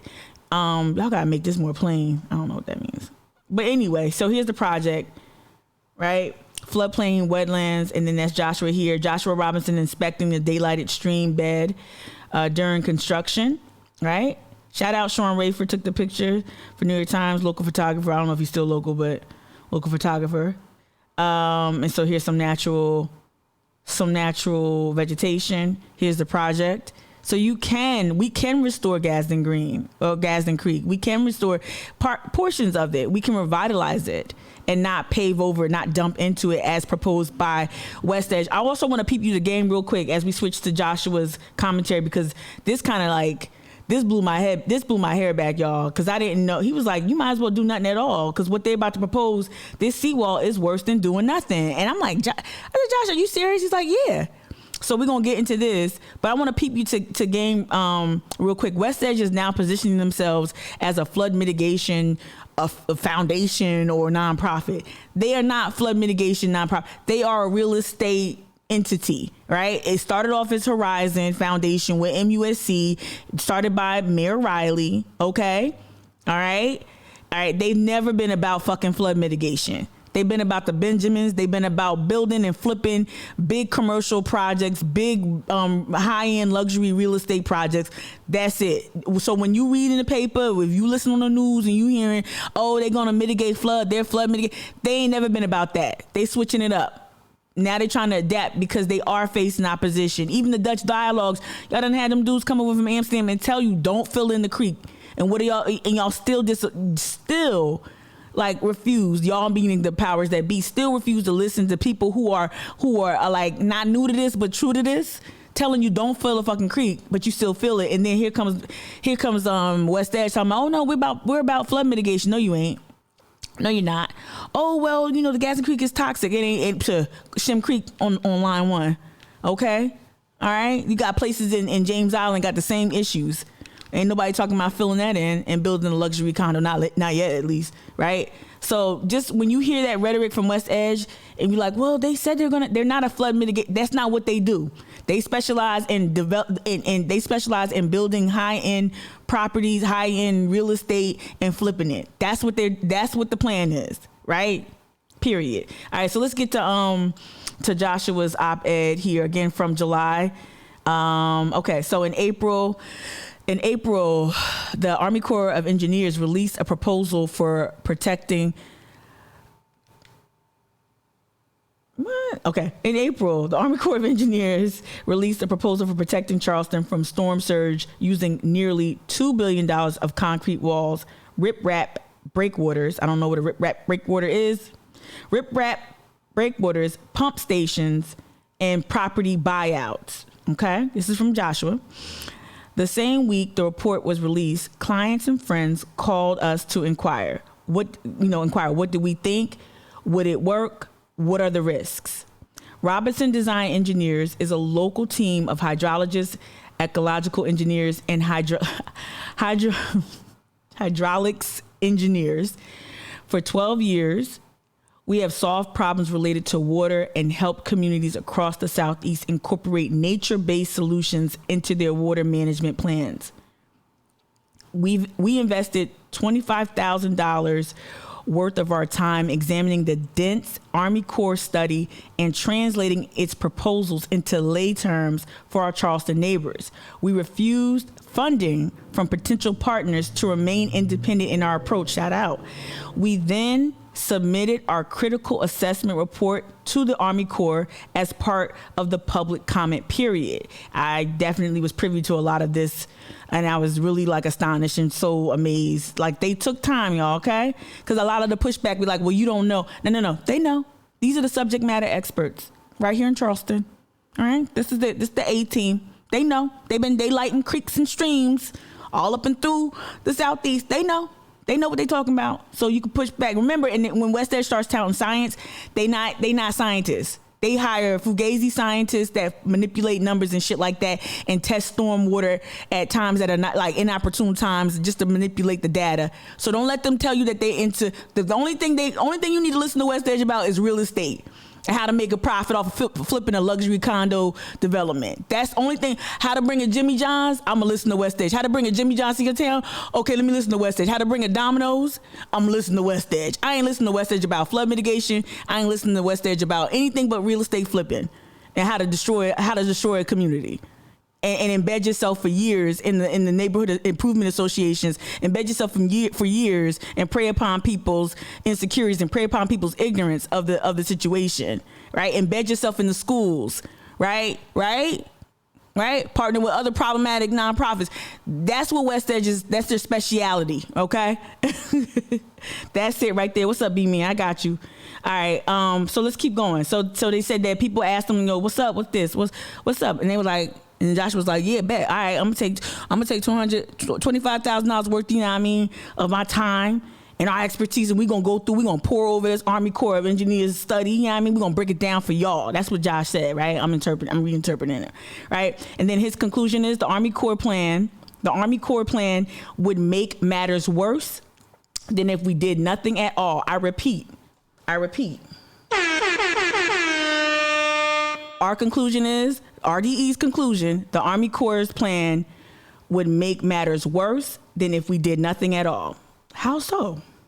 The assertion is not meant to call into question the expertise and capabilities of the Army Corps. Rather, we question the short-sightedness of the problem statement, right? And the simplistic solutions offered. The seawall will not solve flooding. I ain't gonna hit you with the air horns again. The seawall will not solve flooding. It will, however, create a false sense of security and will disconnect us from our iconic waterways. Worse, the costly concrete barricade will distract us from alternatives we have wisely considered yet taken few steps to realize. Come on. What is this? Now listen, that's called motherfucking bars. Mother effing bars, okay? All right, come on, Joshua. Come on. All right, we agree some type of barrier is warranted as part of a comprehensive flooding plan for Charleston. However, the Army Corps' proposal is designed to protect us only from moderate storm surge, but Charleston's flooding is predominantly caused by rain, high tides, and ongoing practice of filling tidal creeks and wetlands, okay? All right. The seawall offers no protection against the chronic flooding. The seawall offers no protection against the chronic flooding that has become a systemic hazard. Okay. Especially for poor people, especially for black people. All right. People who can't afford to lift their homes up. Y'all seen it South abroad and people lifting up their homes. I didn't even know you could do that. You know, I guess you could do, and I guess, after Sandy, we saw that too, up there after Sandy as well. All right. Y'all feeling this in the chat, right? My New Jersey was showing. I know it come out. It's like I get real Southern sometimes. Bless your heart. And then I get like real Jersey City because I was not raised anywhere with that accent. Like, Tinton Falls was not. No. It's my time in Jersey City. All right. In a perfect world, let's get back to it. In a perfect world, if we did nothing, the problem the Army Corps attempts to fix would likely improve on its own. Shit. In a perfect world, like if we weren't like building up hotels like every 5 minutes, right? All right. The same forces for centuries deposited sediment where the Cooper and Ashley rivers meet meet the harbor and still work. Okay, so this says the same forces that for centuries deposited sediment where the Ashley and Cooper rivers meet the harbors still work. Building a salt marsh and oyster reefs. You saw Kate Orff. She's using oyster and we're recreating oyster reefs to help create a solution, right? All right, and the kinds of storms we're trying to repel are still naturally working. Are still naturally working to fortify the peninsula with sand, shell. So the disruptive nature of a storm actually has some. I guess just like sometimes some fires can regenerate certain parts. Now, not these massive wildfires, but you know what I'm saying. Sometimes fire can be really good for an environment. I guess Josh is saying here that sometimes these storms also bring about some good consequences too, right? It says we're naturally working to fortify the peninsula with sand, shells, and other deposits. Unfortunately, we've probably gone too far reshaping our shorelines. We definitely have here reshaping our shorelines to depend on the natural forces any longer. The shipping channel must be carved to an unnatural depth, right? The dredging, while dammed rivers and shoreline jetties have altered the natural processes that build and protect barrier islands and the peninsula. But this point is important. He puts a colon here, so this must be really important. But this point is important. Where we have the capacity to work with nature on the peninsula, we must. Again, he says this, where we have the capacity to work with nature on the peninsula, we must. Our active participation in the Dutch dialogues. Oh, he just dropped something on y'all. He's just like, look, we were active. We didn't just watch the Dutch dialogues convene and do that. Our active participation, or is he saying the city of Charleston? I might have been putting a little too much hot sauce on it.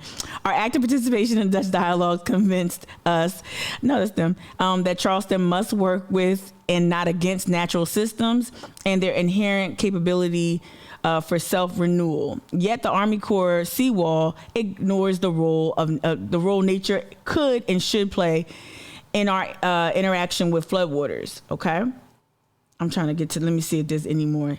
I like this right here. Here's the bottom line. Here's the bottom line from our report, from RDE's report. All right, the storm surge wall will likely fail in its lifetime. Okay, say that again. The storm surge wall will likely fail in its lifetime, and it will undoubtedly fail to decrease flooding. The majority of the time. All right, let me say it again. The storm surge wall will likely fail in its lifetime, and it will undoubtedly fail to decrease flooding the majority of the time. It will fail to protect the public, our health, and our safety, and it will do little to secure the economic stability of Charleston, and it will permanently scar our stately city. Okay? We urge Charleston to reject the seawall plan and others like it that seek to barricade Charleston from the water rather than looking to natural solutions for living with it. With the Dutch dialogues, we were heading in the right direction, but this wall will be a gray and bleak dead end. Okay? Principal engineer, this is Joshua Robinson, principal engineer with RDE, y'all. I just think it really is important to lift up this. Oh, do you just like read my mind a little bit? In Miami, they call it sunny day flooding. Yep, the water literally coming through the ground, through the streets. Same thing happening in Charleston. Same thing. You know, I thought about I thought about comparing Charleston and Miami, especially because I've been consuming a lot of Billy Corbin. Thanks, Dan Lebatard, Metalog Media. I've been consuming a lot of Dan Lebatard, and he's brought on filmmaker Billy Corbin, who did Cocaine Cowboys or whatever. And it always, again, so New Orleans and Miami both are like places that I'm watching in terms of how people respond to the climate crisis, right? And how many areas really try to focus on this more sustainable solutions outlined by Kate Orff in the New Yorker article. But when I think about Miami, right, they use a lot of pumps. One thing, I don't think this is something that Josh would mind me disclosing, but as Josh and I spoke, hold on one second. We talked about so the seawall is not just the seawall that's being proposed. It's like, okay, we're going to have pumps in place, right? And so the pumps that you would use, I think, only in like critical times of massive storm surge, right? But he was saying, well, they're diesel pumps that are proposed to be used. And he's like, well, what happens if you get water in a diesel pump? Like, so the one time you might use it, like once every 15 years, I think he said that you might have to use these pumps. Well, you know, you got to rev it up. You got to prepare. It's like it's an antiquated solution. It's an outmoded solution. The pumps are not a perfect part of this mitigation effort. And so he was, and again, I don't think this is outside the bounds of what he wrote here in this op-ed, but he's saying a lot of the proposed projects do not account for, like, they include very regressive policies and regressive solutions. And so we need to engage people. We need to engage firms like RDE. And this is my own commentary, right? This is what pisses me off about Charleston. You've got brilliance here. You've got excellence here. You've got top tier, award-winning excellence here. And you refuse to listen because you're more interested in making money. You're more interested in manipulating TIF districts to take money from education, public education, and funnel it to these projects where we lose out. Not just black people, not just poor people, not just school-aged children, but the people of Charleston who reside here at 365, we lose out, right? You're mortgaging our future, like literally and figuratively mortgaging our future, refusing to acknowledge. And I will say this is no secret. You could do your Googles. Like I know Josh and RGE have been engaged in these conversations. I know not just them, but others. The Dutch Dialogue folk all have told the city what to do. And they refuse. This is what really pisses me off about Charleston. You've got excellence here. And what ends up happening to people, not saying this is happening to Josh, but people like Josh, they go to other places where people are more receptive to these plans, right? And you heard Amron, we started off at 8:00 with Amron, who's at Pratt. When I tell you the minds there, just eating lunch with them, just sitting, you know, cross-legged on the grass, on the lawn, and listening to their you know, what they're studying, what they're planning to do, hearing all, and granted, they're in an academic setting, and, you know, once you leave that kind of, and it's not really a bubble because they actually were like, this is graduate level, so they actually are married and are living lives and working. But once, you know, of course, once you leave the academic bubble, things change a little bit, right? But what was great was being around all these forward-thinking people who weren't necessarily young, you know, and they were coming up with solutions, and they went abroad and they went to places where climate change is real, and they looked at and they compare and they contrast and they study history. It's just amazing. And that's how I know what's possible here. And then also my conversation and being in community with RDE and knowing Josh since my days at Local Works and knowing Nolan, right? Just knowing how passionate they are to bring about these better solutions and what they've already done. I know what's possible here, and Charleston just continues to ignore it. I think this is a good time, if you don't mind, if you can, I'm gonna play this real quick and then stop it so it can be in my history. I'm gonna play our Now This again, our FOGC Now This, because I want to kind of just, if you've seen it before, if you watched it ad nauseum, that's great. But I want to play it again because I think it's a timely, I think what we said back here is way over. My contribution to this piece was over a year ago, and then they came back, and then I tagged Seb, and Seb joined, and they were an excellent voice. Seb's voice is just, like Seb drives it home, right? So let's play this again. This is oldie but goodie. Oldie but goodie. Shout out to FOGC gang gang. Wait, stop playing with me. I totally rewound it. Here we go.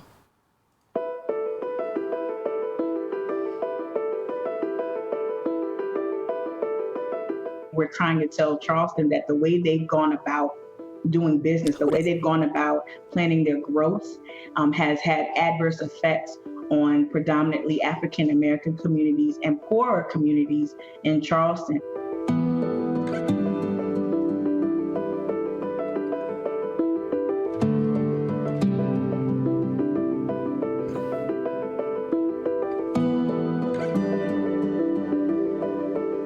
Okay, hold up. I don't know if you can see it, but basically West Edge is saying this is how, so they've been changing and morphing into whatever they had to morph into. But I know my Patreon suggestion, pay a bitch. My Patreon Chiron down there is blocking it, but it says developers say that West Edge projects. This is what they said. So again, don't listen to no developer tell you about the environment, but this is what the developers say. Developers say that the West Edge project is good for the environment, for the community. And then it says that they are seeking to fill the polluted creek. Bullshit. It's no more polluted. If it was so polluted, you wouldn't see them raccoons down there. You wouldn't see them oysters down there. You wouldn't see them turtles, them egrets. You wouldn't see none of that stuff that we see down there. We seen it all. Okay, if it was that polluted, it wouldn't be able to sustain the animal and plant life that we witness flourish over there. All right, and it's no more. It's in no more disrepair than any other body of water that has made this much contact with, like, human development and whatnot. So think Shem Creek, think some other areas on James Island. I can't remember the body of water over there that was under dispute too. But don't listen to a developer tell you about the fucking environment. I don't care how many hire. And when you hire a scientist and your objective is, when you have a profit motive, whomever you hire is also getting paid to say what the fuck you want them to say. Right? So chill out. Y'all a developer, like, chill out. Stop acting like you an environmentalist group. And I ain't never heard no environmentalist group say, you know what this place needs? You know what this natural wetlands needs? It needs a condo with a rooftop pool. Let's call it the Caroline.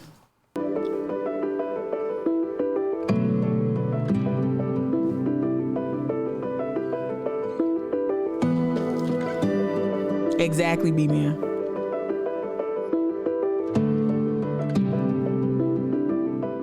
This community that's situated directly next to the creek used to thrive, used to live off the creek.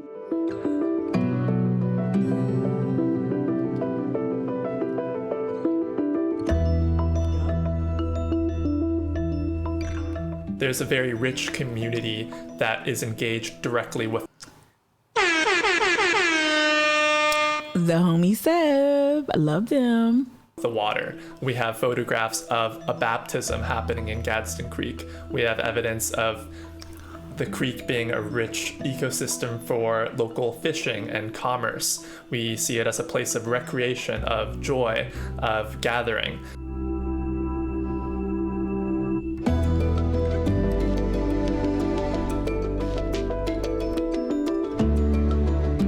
This is the project that lives on to this day as the public housing authority. Although today it's no longer technically racially segregated, it's still majority black, 99% people of color. This is an instrumental moment in history because it's a seizure of property from black homeowners being transferred to the city.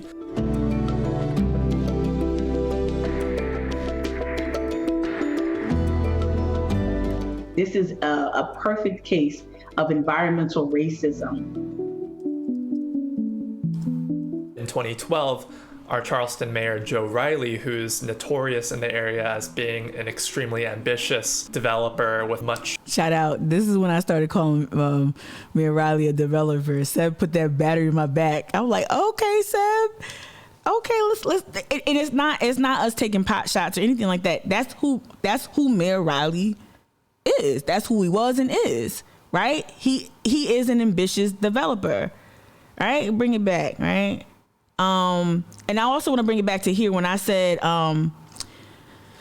this is a perfect case of environmental racism. It's a textbook case. So when I said this, let me just say, just as an aside, we got the most comments on that because they were like, how can the environment be racist? I really didn't know people didn't really like Google or like environmental racism is a thing. And I'm not trying to like say like, oh, if you didn't know that, you're dumb. But they objected so strongly to me using the word racism. And I'm like, that's what you caught up on? Like, you're not listening? Are you watching it? You see that the tornadoes came through in 1938 and they let the white people rebuild and they took the land of the black people and made it into racially set. Like, y'all caught up on that. And that's the thing that really drives me nutty with some folks is people hate being called racist more than they hate the actual oppression that's causing this problem. right? It's just really weird. I guess that's social media for you, but like, come on, y'all. It literally is a textbook case of environmental racism, especially when the city purposely dumped into the backyards of black people, knowing they were violating federal law, knowing it. Even the feds was like, "Yeah, can you cut it out?" And they're like, "All right, keep dumping for a little bit more," right? And so like they knew what they were doing, not only in the seizing of the land, but also in dumping in there to create more real estate, more land to build upon, right? And to commodify. But let's get back to Riley is a developer. Say it with me. Riley is a developer. Riley is a developer. I'm imagining chants at home. Teach your kids that chant. Riley is a developer. Riley is a developer. Like Parks and Rec. In 2012, our Charleston mayor, Joe Riley, who's notorious in the area as being an extremely ambitious developer with much capital power, creates the Horizon Foundation, now known as West Edge.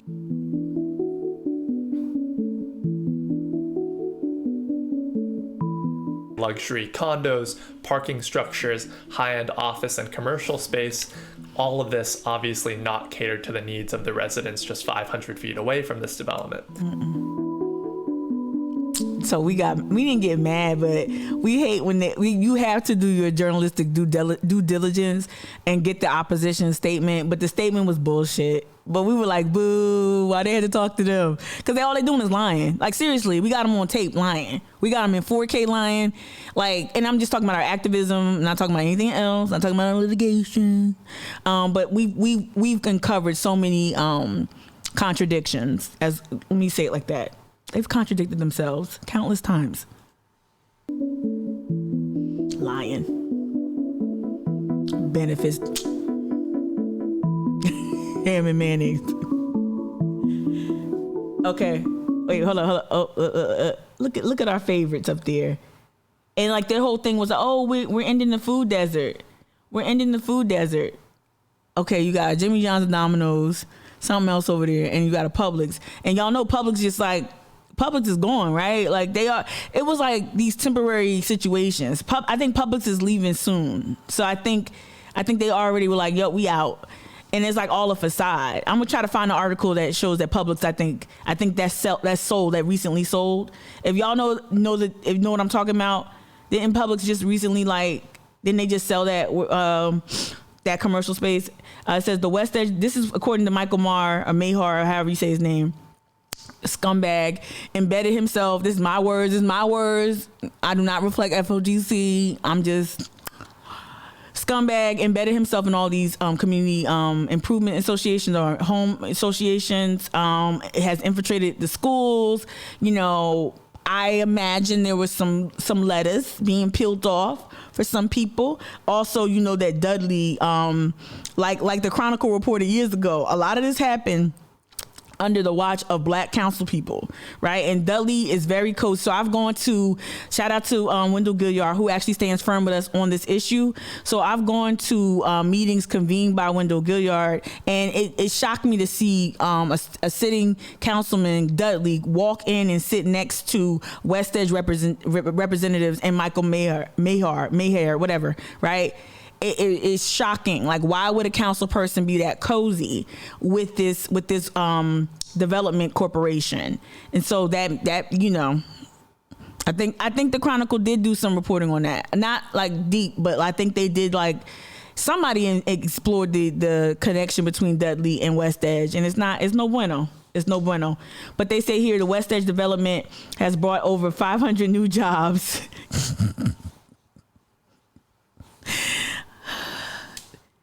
I love how they inflate stats to meet their narrative, to create their narrative. 500 new jobs, low-paying jobs, y'all, in food service, and not say that those jobs aren't good jobs. You know, if people love them, they love them, but, you know, probably janitorial jobs, stuff like that. It's not like, you know, these ain't pensions, these ain't, you know, all that. This is Jimmy John's, Domino's, working in Publix, it maybe me like custodian, like that kind of stuff. It ain't. real like jobs where you can actually afford to live in Charleston. So the West Edge development has brought over 500 jobs, according to Michael. Just this first phase of the project. Again, this is like over a year old or about over 6 months old. And it's full range of jobs from scientists to lab technicians. They must be talking about people on their payroll. That's not true. What lab tech is over there? You talking about MUSC projects? Because we ain't forget you, MUSC Foundation. We ain't forget you in here too. Supply chain workers. That's really what the bulk of the jobs are. Supply chain workers, retail, grocery, and food service. That's the bulk of it. Cut it out.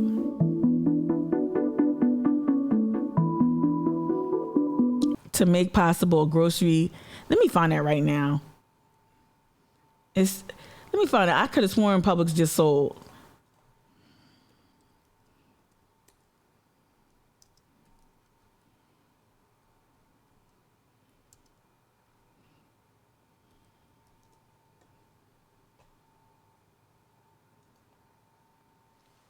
Yeah. Charleston supermarket space sells for $24.5 million to Colorado firm. This is by Warren Wise, December of 2020. That's what I thought.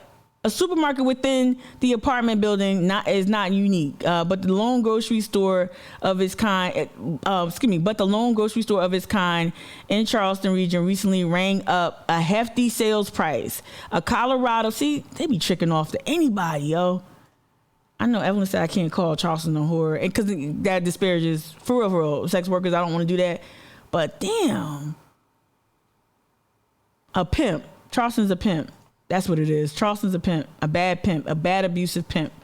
All right. A Colorado firm paid $24.5 million for the space where Publix supermarket operates on the ground floor of the West Edge building at Spring Street and Lockwood Drive, according to Charleston County land records. Headland Enterprises LLC of the Denver area bought the property in early December. The property records show that Ronald Helton of Lone Tree, Colorado, is CEO of the eponymous property management firm. Helton Enterprises bought the site from 10 West Edge, an affiliate of South City Partners. Damn, Atlanta based. Look at that, Atlanta and Colorado. Y'all, we didn't even get to the UK money or the Qatari money yet. We didn't even get to that. We didn't get to that yet. The Atlanta-based developer bought the land for the 9-story mixed-use 10 West Edge building from the Medical University. From the Medical University, because, you know, when in initial days, Riley and them was like, oh, we're going to have a lab and we're going to have sciences and we're going to have all this stuff in here, sciences and math. They was like, nah, we want the loot. Give us the loot. So the West Edge bought 10 West Edge from the Medical University for about $9 in 2016. Look how this flipped. So I ain't never sold narcotics in my life, but this is what you would call a crack flip, if not a backflip. All right? Shit. So everybody sold. It's like the Spider-Man meme.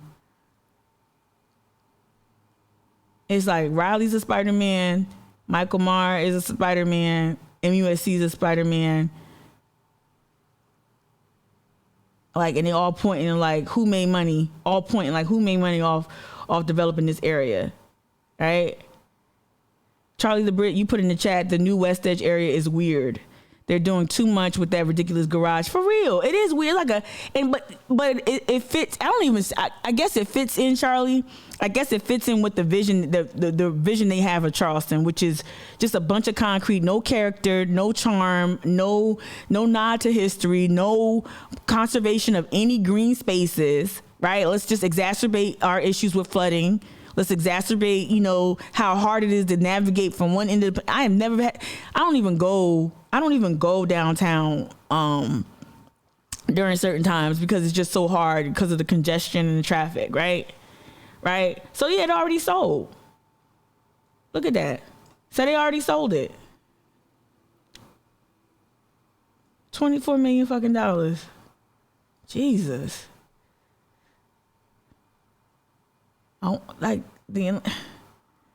So Riley starts the Horizon Foundation, which is now West Edge. Riley starts that, right?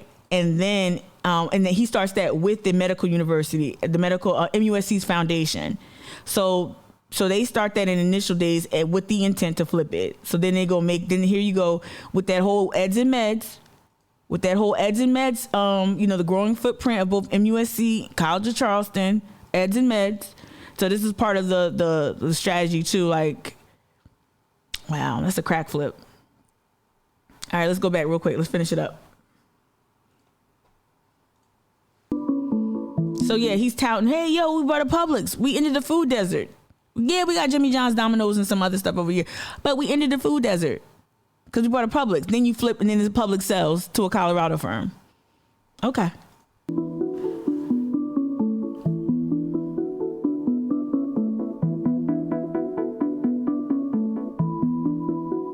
Flooding in Charleston, South Carolina is no secret. And we're telling them that this title march still works. And if we revitalize it and invest in its revitalization, it actually would help folks with flooding. It would help, remedy that issue. I don't know what I was saying.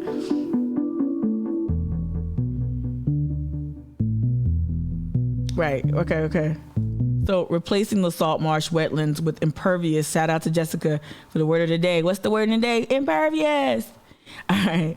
Replacing the salt marsh wetlands with impervious pavement and buildings will merely exacerbate existing flooding issues. This is according to the United States Fish and Wildlife Service, right? In a letter to the Army Corps of Engineers.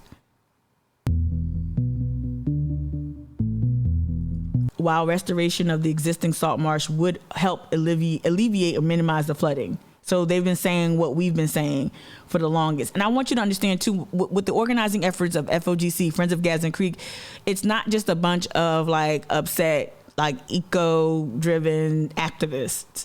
I was taken aback by how many voices, how many cogent, brilliant, nerdy, geeky, but dope voices that my bro Cyrus and others, they enlisted the help of so many experts, academics and engineers and scientists. And we would reach out to certain organizations or they would respond to our issues and say things like this. So this is remember when we were pushing folks a few years ago to submit public comment and also to send letters and communication to the Army Corps of Engineers. This is one of the communications that was forwarded from the U.S. Fish and Wildlife Service saying that, hey, restore this creek. This salt marsh still works, right? It still performs the function, even though Charleston has tried its damnedest to prevent this natural wetland from functioning the way it was intended to. It still works. If you revitalize it, if you restore it, if you invest in its restoration,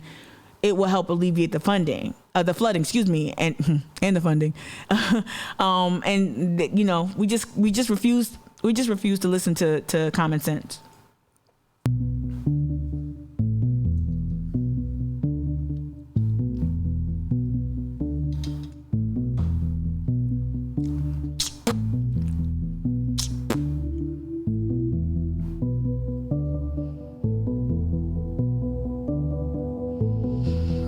We gonna fight like hell. I know that. So the permit was approved, right? DHEC, we know DHEC, but we're challenged. But there is a challenge. So y'all know if you open the newsletter that went out this morning and yesterday evening, you know that I've included links to Scalp in the latest effort. I talked about it here, but I talk about it very delicately because that's a very real legal battle, and so. We've enlisted the help of Scalp and others to help us challenge this in the court systems. And so I really invite you to read some of the reporting around that effort led by Scalp and where we are currently with this fight. But basically DHEC was like, green light. And we know that DHEC is very political. We know that from just our observations with the coverage around the pandemic.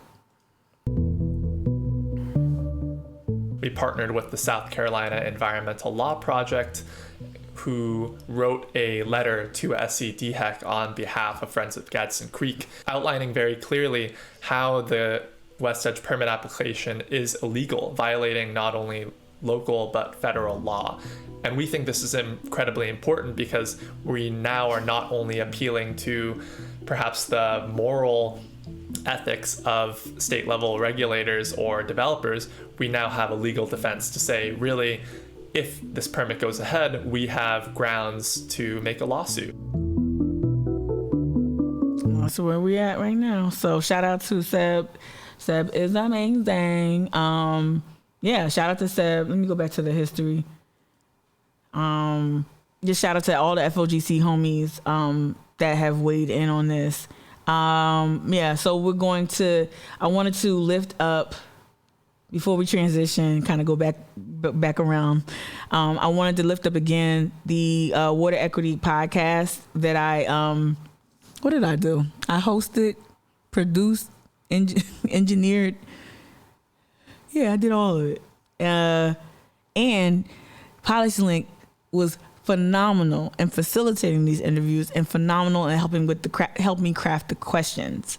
I did not do it alone. I want to make sure I say that, but your girl was working hard to put this together and to have, like, seriously. Okay, so one of my biggest frustrations that shout out to Axel, who currently works at PolicyLink. One of my biggest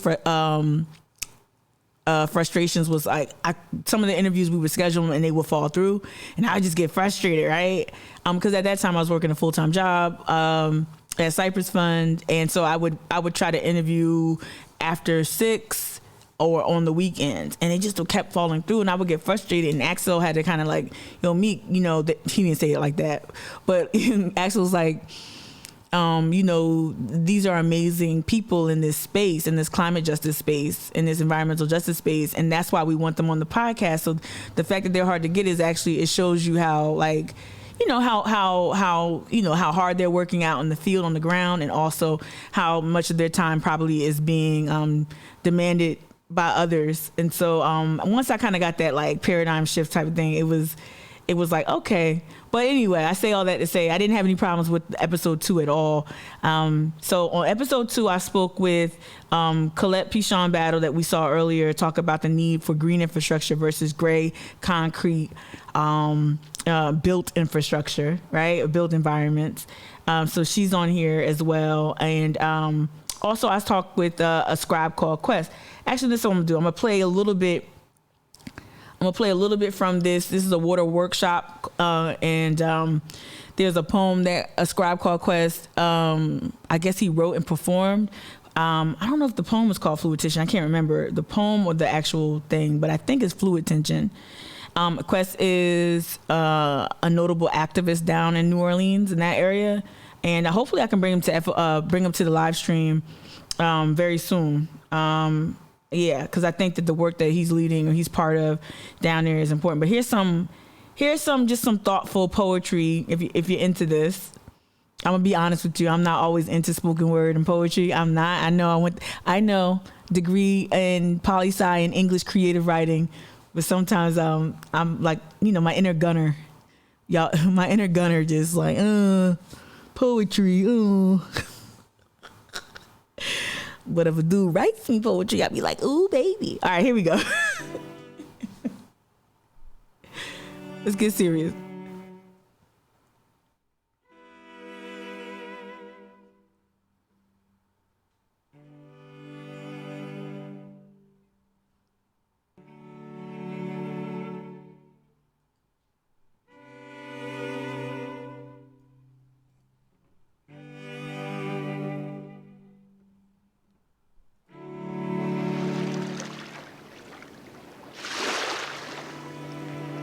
There's a fluid phantom at our feet, whispering of things to come. The city is a sinking ship, like all the world. Sinkholes carved into the hull of this vessel, glimpsing at impending worlds below. How much longer can we float? Wetlands fading beneath us like a black boy's tapered edges, like his granddaddy's hairline, like a Kentucky mountaintop, say the whole world coming full circle. Say we becoming ourselves, Say we gonna be what we made of before we know it. Say the human body is 60% water.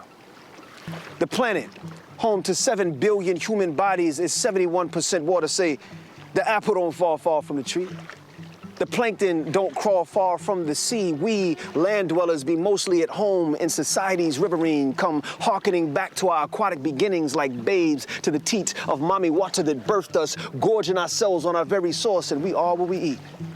You don't eat, you don't work. You don't work, you don't eat. But what happens when the fruit of your labor is a harvest of rot, is a gross yield of corpses?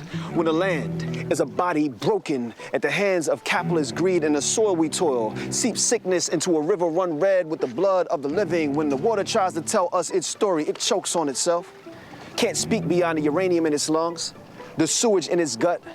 Tries crooning a blues about the lead in its belly through its oil-heavy throat, but just gargles up a blackened mumble about the cadavers on its tongue, smothered in saran wrap, and we drink this water, and we speak this water, and we are this water, this sick body trying to heal itself, to envision a horizon beyond all this infirmary, but can't see beyond the floodlines, and our eyes leak water at the sight of lost loved ones whose bodies held too much of what the water did.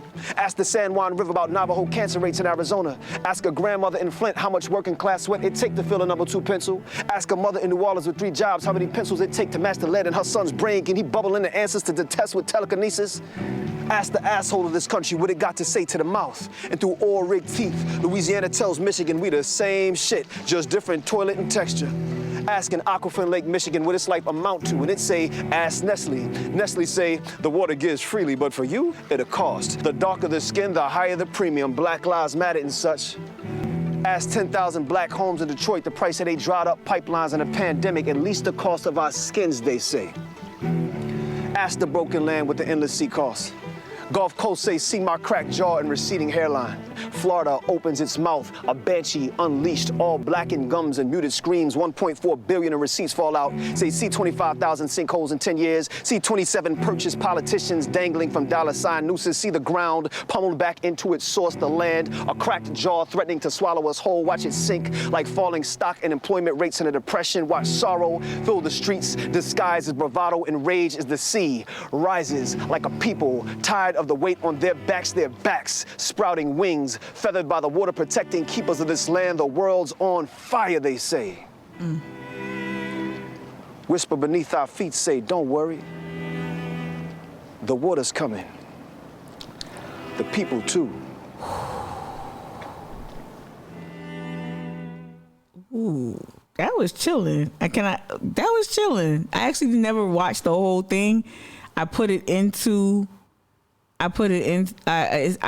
edited into the episode. That was dope. Shout out Quest.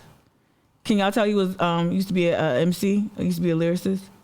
He said he hung it up. You go listen to episode 2, Many Waters this time. He's on the front half. Yeah. Hear from spoken word artist, Scribe Called Quest, about the passion, politics, and praxis that inspire his work. Colette, and then I want to play a little bit from Colette P. Sean Battle from my podcast.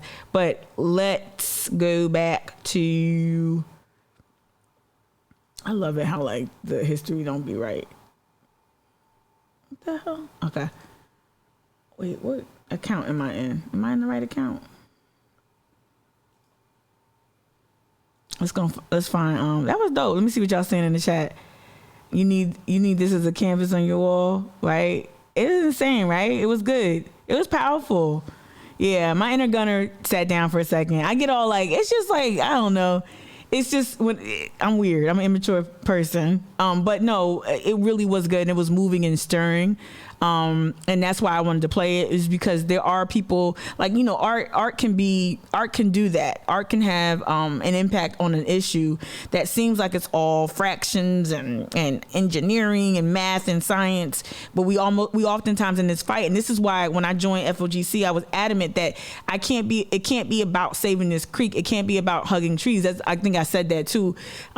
It can't be that. It has to be about the preservation of a history, of a people. And I think what Quest did so skillfully in that moment was give you the human element, the emotional, historical reference points, and named off corporations and times in history that where we where people have challenged, these systems and challenged these catastrophes and shown up to respond to these catastrophes. I thought he did that masterfully. So in all seriousness, I think that's important. So yeah, if you do your Googles on Colette Pichon battles, you're going to find a lot of videos that she's featured in. You're going to see her TED Talk and all that. We're not going to, was she in ProPublica? She in that? Okay, we're going to have to go back to this. How climate crisis, people also watch, how the climate crisis will force massive American migration. Say word. All right, we already experienced that. So let me just play a little bit of her TED Talk so you get an understanding of who she is and what she does. You already kind of got that from the Laura Flanders show, but why not keep going? In the past and land law. Respect my rewind.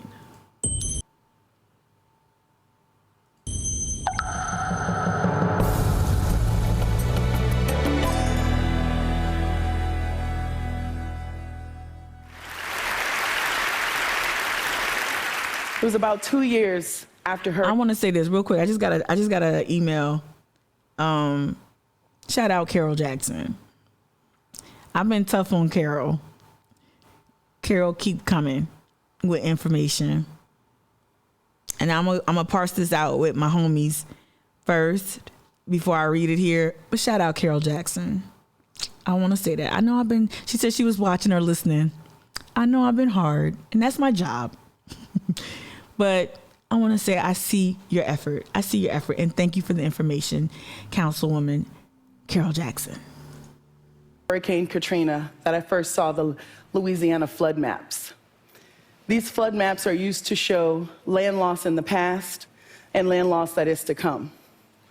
On this particular day at a community meeting, these maps were used to explain how a 30-foot tidal surge that accompanied Hurricane Katrina could flood communities like mine in South Louisiana and communities across the Mississippi and Alabama coast. It turns out that the land we were losing was our buffer from the sea. I volunteered to interact with the graphics on the wall, and in an instant, my life changed for the second time in 2 years. The graphics showed massive land loss in South Louisiana and an encroaching sea. But more specifically, the graphics showed the disappearance of my community and many other communities before the end of the century. That's gonna be Charleston, y'all. I want to know if there's any engineers who've done similar mapping like this, because this is just sad. The loss of history, the loss of life, the loss of land, the loss of homes, the loss of memories. It's super sad. And where are we gonna go? Where are we gonna go? Idaho? And then we're gonna have to contend with other environmental forces there, like drought and whatnot. We're gonna go west. We're gonna go we can't escape what we've done to this planet. And that's why them billionaires over there trying to colonize Mars and colonize, the moon and shit. That's why YD is on the moon, is because they know and they've contributed to this. This is hard. This is horrifying, but we need to be horrified a little bit. We need to put that in our cup of coffee this morning. A dose of sobering reality. This is gnarly. I wasn't alone at the front of the room.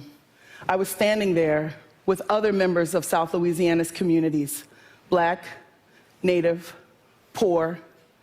We thought we were just bound by temporary disaster recovery, but we found that we were now bound by the impossible task of ensuring that our communities would not be erased by sea level rise due to climate change. Okay, so I just want to give you a taste. Again, Flex, over 110,000 views. This was posted January 2020, January 30th, 2020. So fairly recent. TED Talk, I invite you to go follow, to watch the rest of it. I'm going to hop back over to my podcast. Again, the first half of the second episode is with Quest. So if you like the bars that he was spitting, like the bars, you can hear me and I cut out so much gushing. Now I don't know girl fan out shit, but on I really like y'all know I love hip hop. And so I just love how so much hip hop is infused in his work. It's solid. It's super solid. So I had to cut out a lot of what? For real? For real? Damn. All right, but here's the part with Colette, I think. Came home and I was... Let me rewind it. Let's see. Both as an artist and as a stakeholder within his community. And the same can be said for my next guest. We're going to keep it in Louisiana. Here's my interview with Colette Pichon Battle. Okay, well, good afternoon, Colette. It's so nice to speak with you today. Good afternoon. Good to be here. Thank you for having me. Thank you. So yeah, I just want to hop right into some key questions that will help listeners get to know you and your work. The first question I have for you is, tell us a little about yourself and your work at GCCLP. Well, you got all the letters right. GCCLP stands for Gulf Coast Center for Law and Policy, and I'm the executive director there. This organization was really started as a project in the aftermath of Hurricane Katrina. And, you know, in the aftermath of Katrina back in 2005, lots of folks came home, and I was one of those folks who did.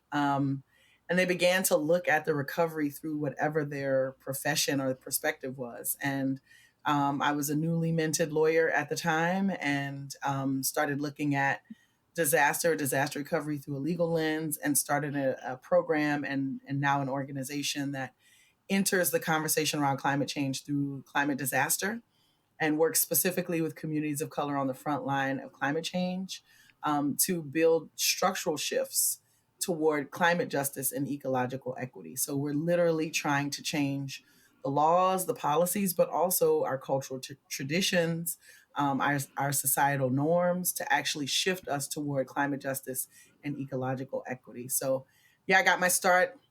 I like to say I got baptized in Hurricane Katrina, in the waters of Katrina. And I got my fire lit in the explosion of the BP oil drilling disaster 5 years later. Started making the connections between climate disaster and the acceleration of the climate crisis, and now dedicate my time and my work to really building movement, and also building the legal structures and legal support necessary to get that movement toward climate justice and ecological equity going forward. Wow, that sounds like tremendous work, and Hurricane Katrina is such an important moment in our history. I'm gonna stop it there. Invite you to listen to the rest of it. It's pretty dope. Like I said, it starts off with Quest and ends with it. And also, just so you know, the Water Equity podcast. Let me put my volume up a little bit. The Water Equity podcast is centered on Benny Starr's Water album, so it's kind of like I don't know, a gateway. It was the focus because there were so many themes within Benny's album that PolicyLink and others wanted to just kind of expand and explore. So y'all know about the accompanying curriculum, but also the accompanying curriculum that I wrote and the podcast. Damn, I did a lot of work. I seriously, just no wonder I struggled. I did a lot of work while I was full-time employment. I did a lot of work. I beat myself up all the time because there's things I didn't finish.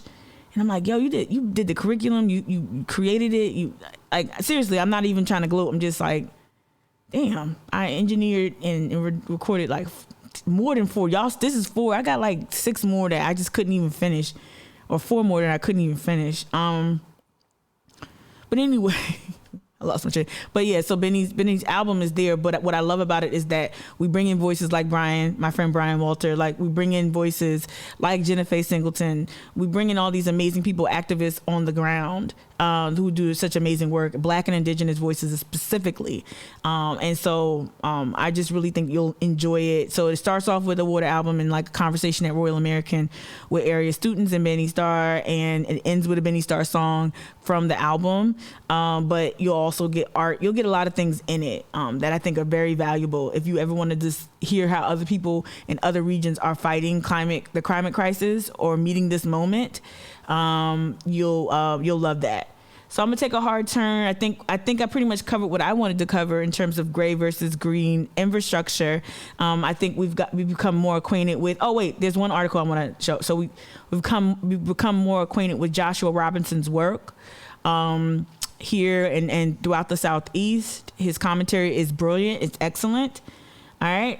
So we did that. We also learned that public sold, but there was a city paper. So I think I mentioned this earlier in the live stream, and then we're gonna pivot back to Nancy Mace, unfortunately. But green infrastructure. Oh boy, I had some stuff planned. Yeah. So city paper. Shout out Sam Spence. Well, Sam didn't write this, but Sam has written about the seawall. So the front page, I don't have it, do I? The front page of a recent city paper featured a story about, it had a little bit of a blurb about the proposed seawall. So here's the headline: proposed seawall project could leave low-income areas vulnerable, right? And so they sought out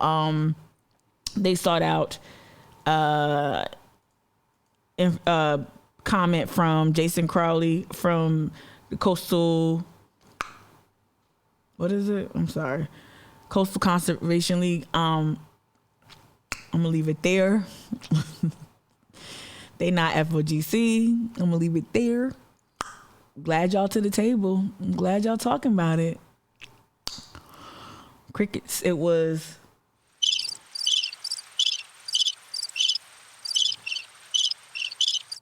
crickets when it comes to saving the Gadsden Creek. But anyway, I digress. It's a little pettiness. Those are my thoughts. No one else's. Those are my thoughts on coastal.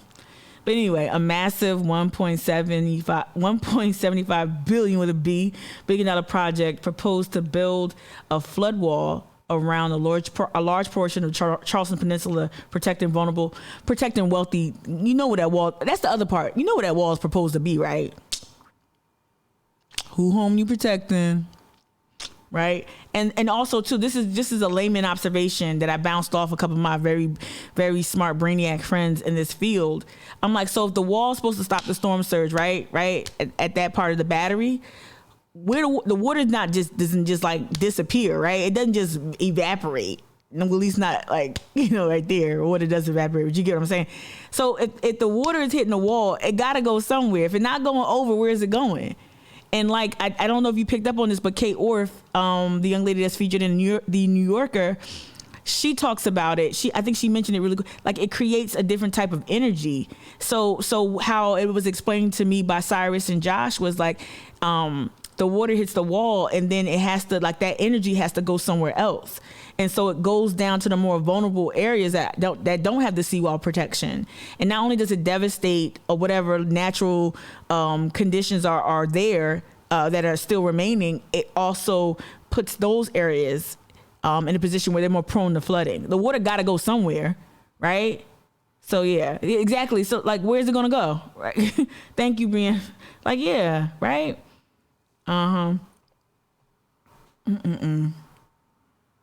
Okay.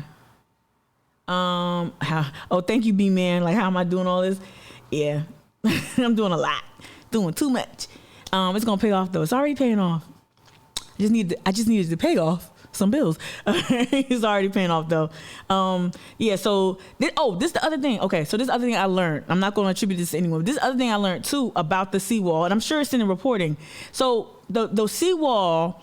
We're using, so $1.75 billion, billion with a B, right? That's the cost.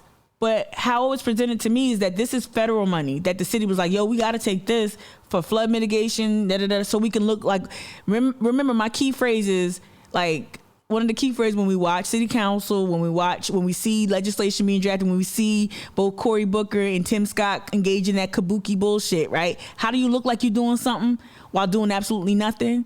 That's what the seawall is too, right? So they said they had to take this money. They said, they made an argument like, we got to take this money. It's federal money sitting there on the table. Why would we turn down money? But there's terms and conditions. There are terms and conditions to taking this money.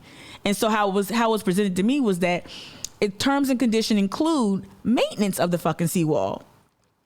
Did that wake you up? Maintenance of the seawall. Can y'all guess, for those who are still listening, for those who are still able to text, can y'all guess how much it would cost per year to maintain the wall? Right? Ham and mayonnaise. Can y'all tell me how I'm thinking instead of build the wall, it's like just bullshit. It's like, instead of saying build the wall, like ham and mayonnaise, it's just the most, It feels Parks and Rec. And the other term, and I used it last week, I'm gonna use it again, that came out of these conversations. I won't attribute it to anybody specifically, but it's like Charleston just is so JV. Charleston is so junior varsity. Like, you keep fumbling. You got the research here. You got the expertise here. All right. What'd you say, like $1 million a year? Evelyn, you super cold, yo. Super cold. And that's a good guess. Let me see if I can find it. Because I know the number. I just want to substantiate it.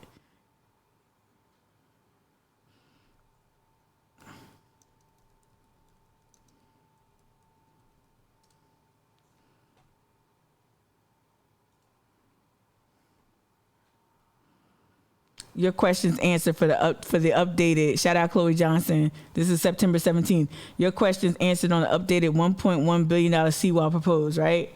Let's look at the maintenance.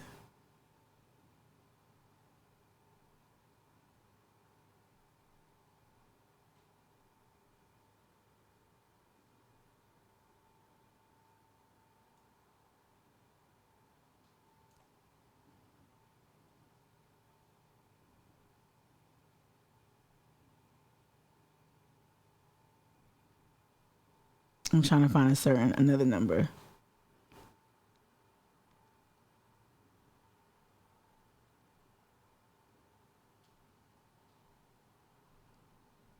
Yeah, okay, let's just go back here to what I highlighted. All right, so the appearance of the wall is a high stakes issue, especially for the hoity-toity. Anyway, especially for the local preservation community, the hoity-toity, right? All right, the structure will weave through some of Charleston's most iconic historic cityscapes, including along the path of the current High Battery seawall, right there by Rainbow Row. And, I guess the High Battery wall is White Point Garden, which leads to Rainbow Row. Y'all got me, right? Right? That's the high wall. The new update of the plan does acknowledge that the Corps will have to put some money toward aesthetic mitigation during construction, or make the structure look more appealing, and maintain the historic views of the water from the city. Estimate that, so this is just to keep it pretty, $53 million, right? They estimate $53 million, right? The city can also choose to spend more money if it wants to, on additional features, including walking and biking paths.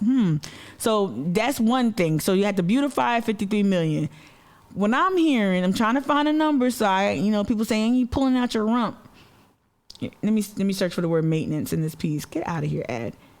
Let me search for the word maintenance.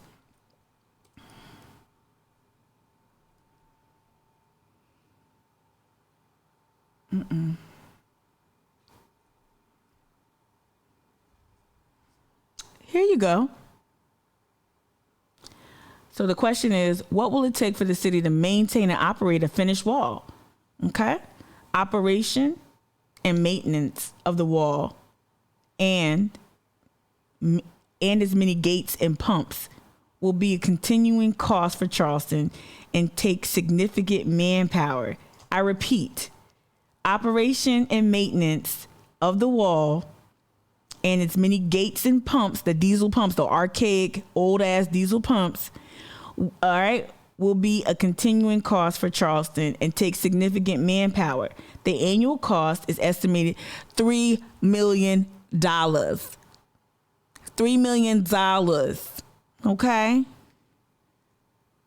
Right? That's how much it's gonna cost to maintain it.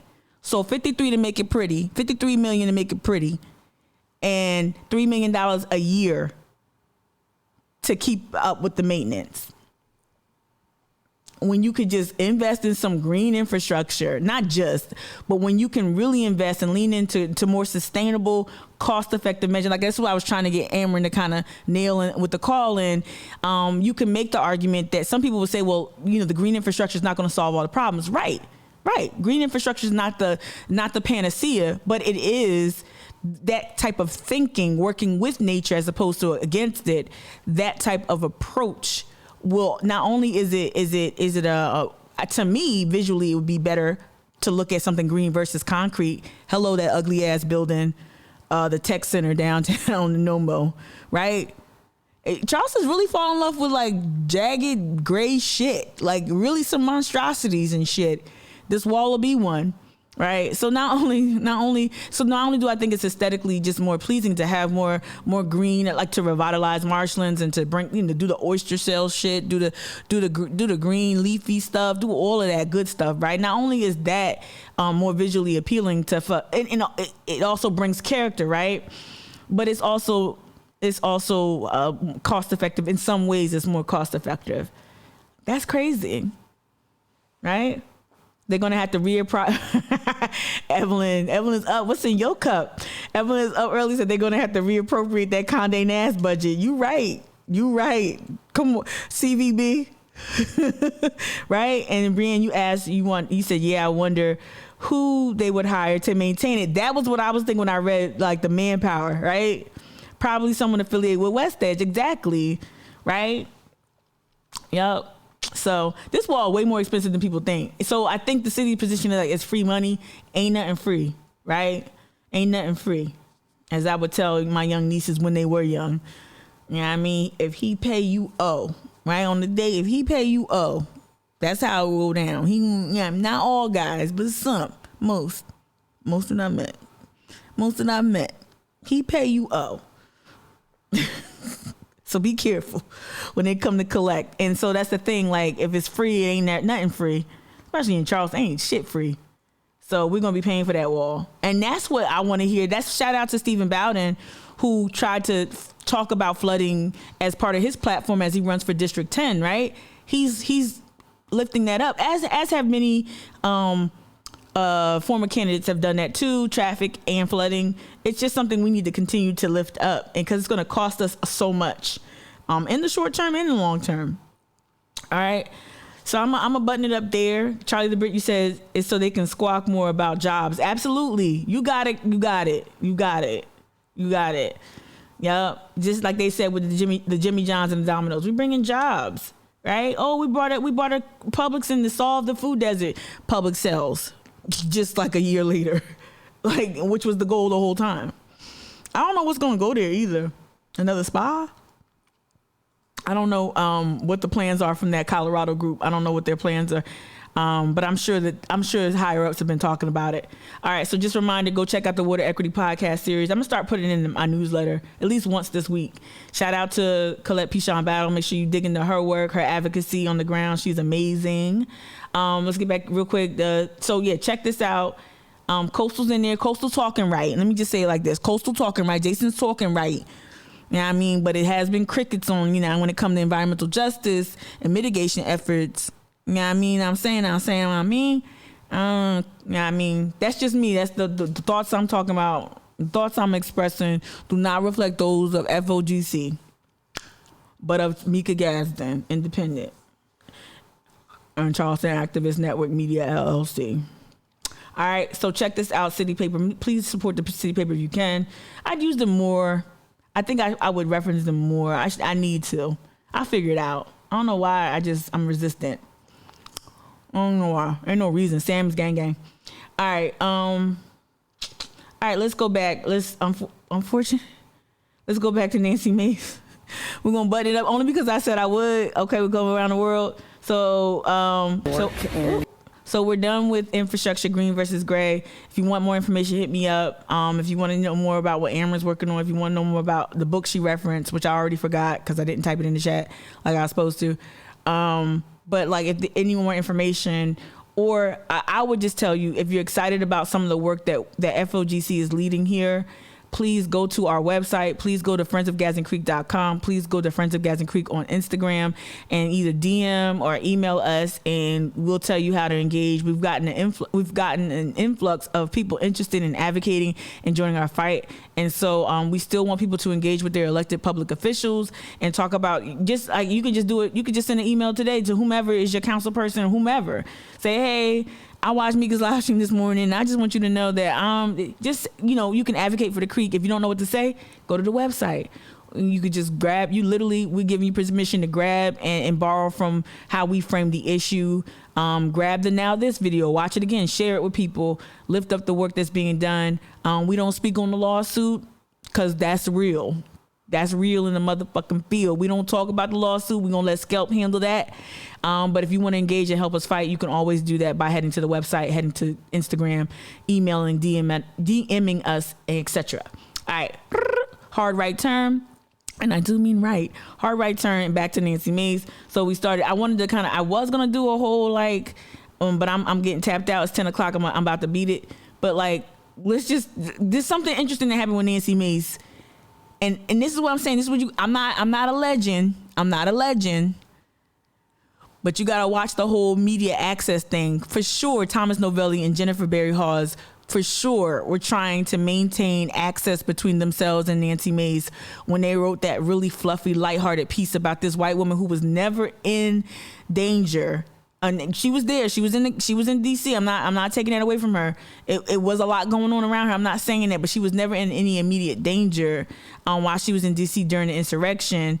And remember, she worked for Trump gladly. She denied science. She denied climate change for years, right? Nancy Mace is just a hot mess, and she's all over the place with a lot of issues. But we've seen how the press has tried to maintain access to her by writing fluffy pieces, when I think, and maybe I'm just biased, the real story was James Clyburn and how folks found his office, and he says that his office is hard to find.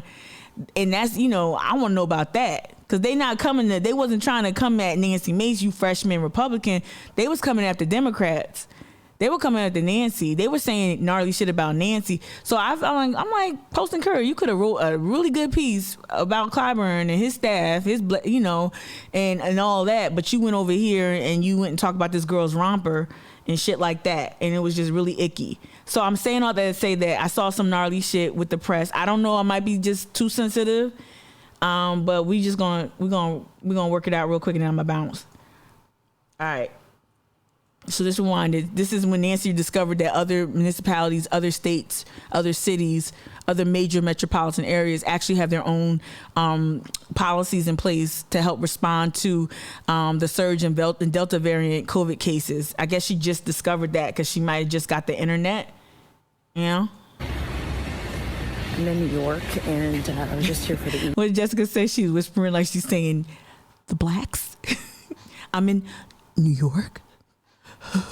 I'm in New York, but guys, I'm only here because I'm only here because of an award. I'm not here having fun. I'm not here enjoying the shows. I'm only here for business. Believe me, I'm not a liberal. Evening last night at the New York Metropolitan Republican Society, accepting an award, the Teddy Roosevelt Award, and Steve Forbes was there also to get an award. Anyway, I'm on my way back to Charleston now, and just went to go have coffee and breakfast. And in order for me to sit inside this coffee shop, I had to show not only my vaccine card to show I was vaccinated, but also my ID, just to sit in a coffee shop and have coffee. It's not the business's fault, right? It's not their fault that the government has placed this mandate on them. But I never thought in a country as free as the United States that you would have to show your ID and show paperwork just to sit down and have a cup. Bitch, paperwork.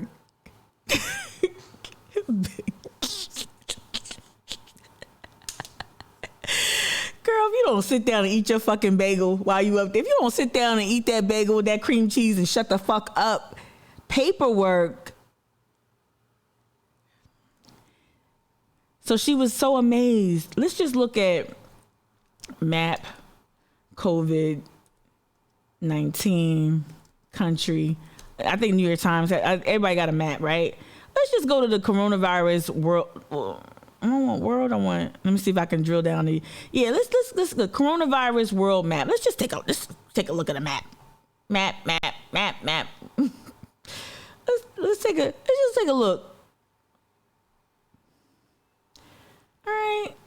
I want to see a map of the country. I want to see hot spots. That's the map I want. Here we go.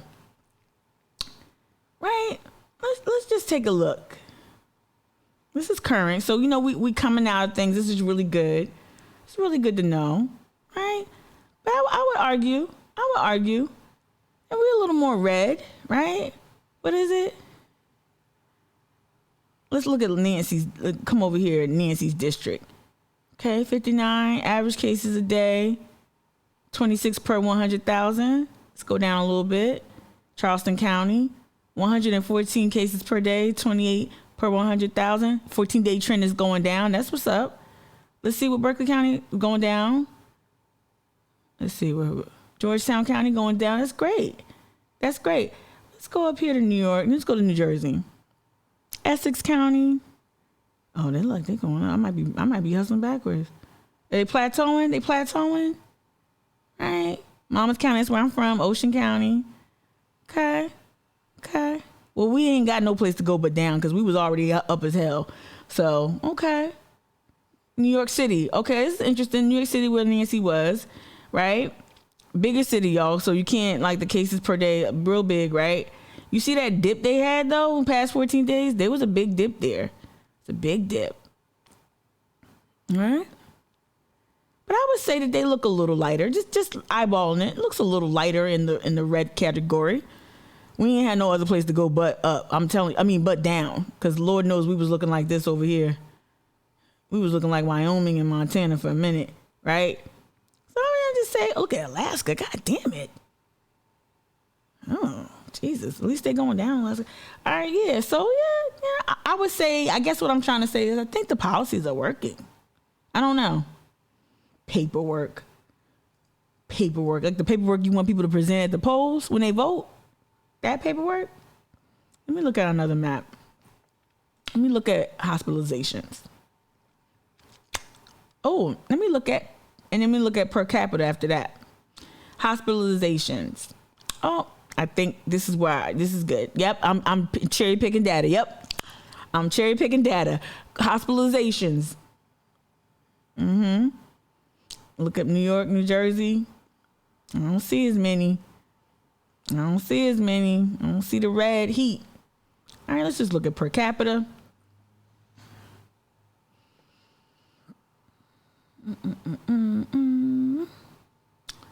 This per capita. Here we go. Cherry picking data. Ouch. Per capita.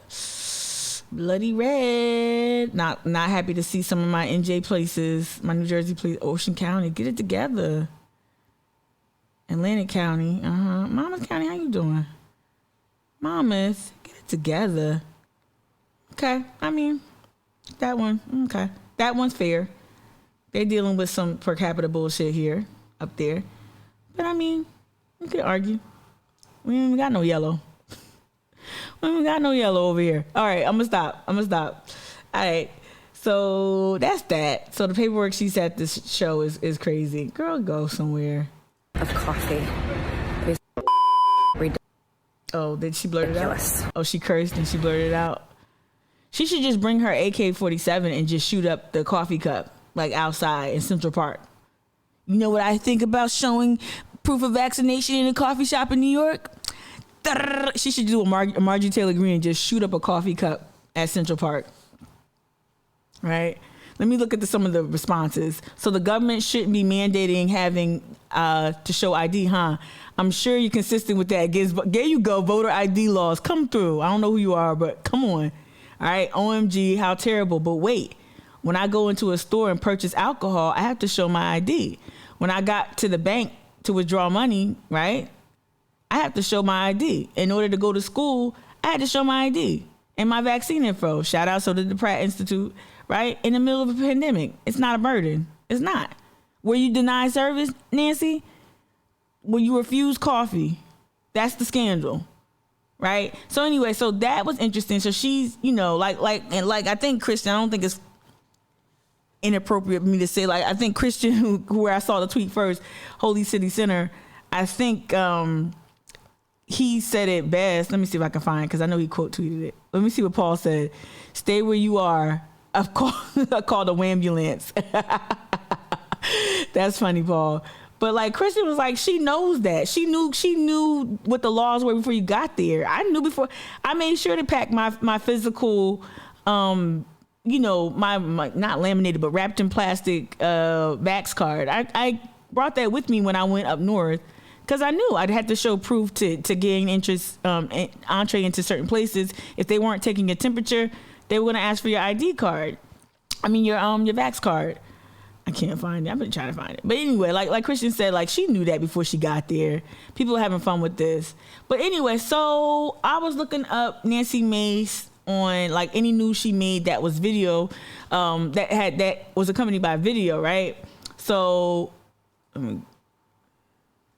some other news was, let's see, right here. So this is Channel 4, which is very interesting.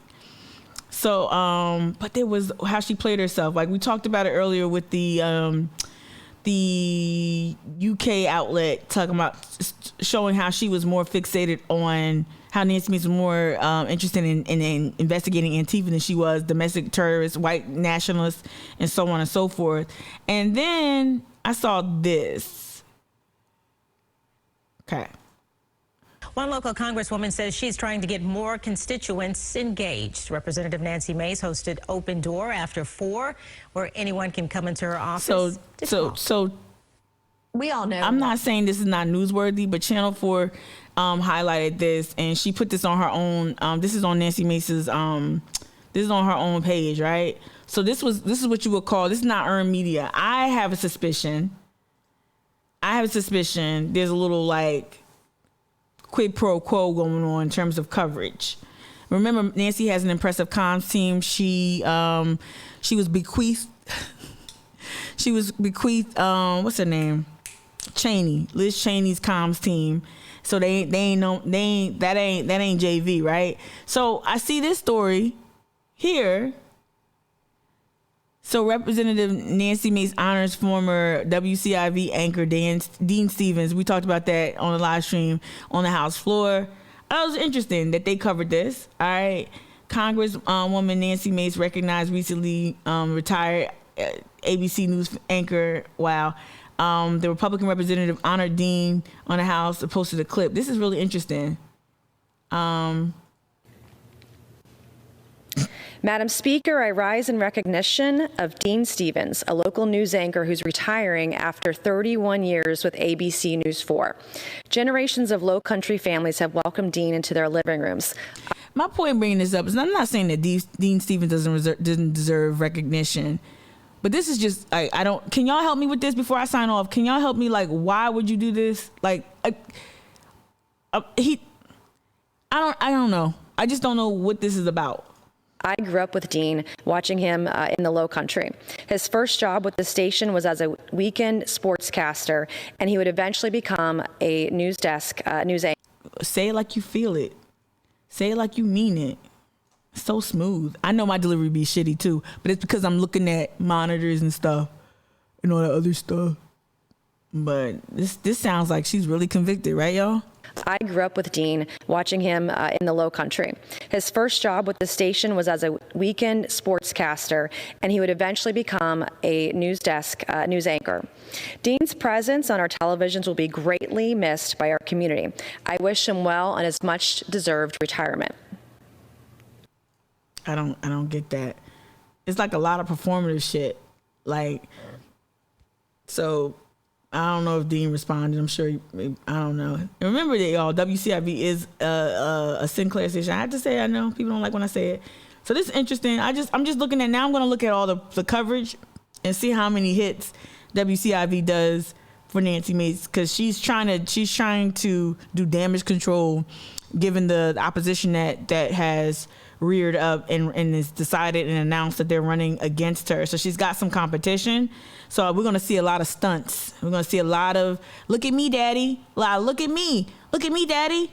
Washington is entirely divisive right now, but the one place where I can truly make a difference is right here in the Low Country. And the number one way to do that is by helping those in need. And Staff members picked up phone calls and talked to concerned constituents while Representative Mace took in-person meetings in her office. So you know what that means, y'all. Drive up to DC. One local congresswoman and get you schedule you. What is it? Doors open after 4. Doors at 4. Doors after 4. Go up there after 4. Some of my friends have done that, like with their jobs. They've gone up and taken advantage of like Tim Scott's office hours and stuff. Going up there after 4. Going up there. Ask her, why didn't she anticipate having to show proof of vaccination at a New York coffee house? All right. If anything, that shows that you're inept and ill-equipped. Anyway, all right, I'm gonna leave it there. This was fun. I don't know how much fun y'all had, but I thought it was great. Switch. It's a great way to kick off the week and stay engaged. Make sure you head over to FOGC to understand to get engaged with our fight to save the Gadsden Creek and also save the history and the people of Gadsden Green housing projects. Also, make sure you check out that Policy Link podcast series that I created. I'm also going to, again, the next newsletter, I'm not sending them out daily, but the next newsletter probably will include links to the pod because I haven't promoted it nearly enough. But I really think you guys will love it. You will love it. Also, if you haven't already, every Monday, and I'm so good. I'm so proud of myself. Every Monday, Mic'd Up the podcast goes live at 6 a.m. Hopefully it went live. I scheduled it as such. Hopefully I didn't do PM. But every Monday, Mic'd Up goes out. And next week, so next Monday, I'm going to invite another FOGC homie, Taylor. Taylor's going to talk about, because Taylor deals directly with the city planning here, and she's going to talk about the importance of green infrastructure versus gray infrastructure. So we're going to record that tomorrow, and then that'll be up Monday morning at 6. So, but check it out. Today live on the podcast, I talked to, thank you, Brianne. I talked to the homie, Fernando Soto Golden. Y'all know him, Latinx journalist here. Super, super dope conversation. It's under 40 minutes, so it's perfect. You hear me just kind of go on and on about one subject. I'm trying to be more consistent with bringing in voices. Hopefully we'll bring Quest in at some point. Hopefully we'll bring a bunch of people in to talk about these issues, to talk about work that's being done in other southern states and southern regions. So I'm looking forward to that. So thank you for your support. Thank you for the money. Like last week, I got a couple of dollars here and there. I appreciate every cent, every dime, every penny, every dollar. Shout out to the new Patreon subscribers. The remodel's coming. It's coming. I keep promising that. Been working on the website. The website is better. So if you ever miss any of these shows, you can go head over to the website. The website will have a link to the YouTube, like where I post each live stream. I download it and repost it to YouTube. This the one caveat, because sometimes I use copyrighted content, like Bill Burr from SNL when he was talking to white women, telling them to stop being so loud. That was like omitted. Like if I posted it with that in it, it would have been blocked. So if you're ever wondering, like, hey, that looked like it jumped from like 10 minutes, it probably did jump because of the copyrighted material that had to be edited out. I'm still trying to figure out how I can take the whole live stream and post it someplace where you can take advantage of that. I don't know where right now that's going to live. It might just be a series of Google folders or something, a Dropbox or something where folks can go back. I don't know yet. And why, if you want to watch a whole 3-hour live stream, in pieces, but whatever. So if you ever enjoy the live stream, the replay on YouTube, and it seems like it's skipping, it's because I had to edit out copyrighted material. All right. So have a good day. Have a great Monday. Make sure you engage your elected officials on anything you've heard today. And I'll see you tomorrow morning bright and early. All right. Bye. Appreciate y'all. Love y'all. Bye.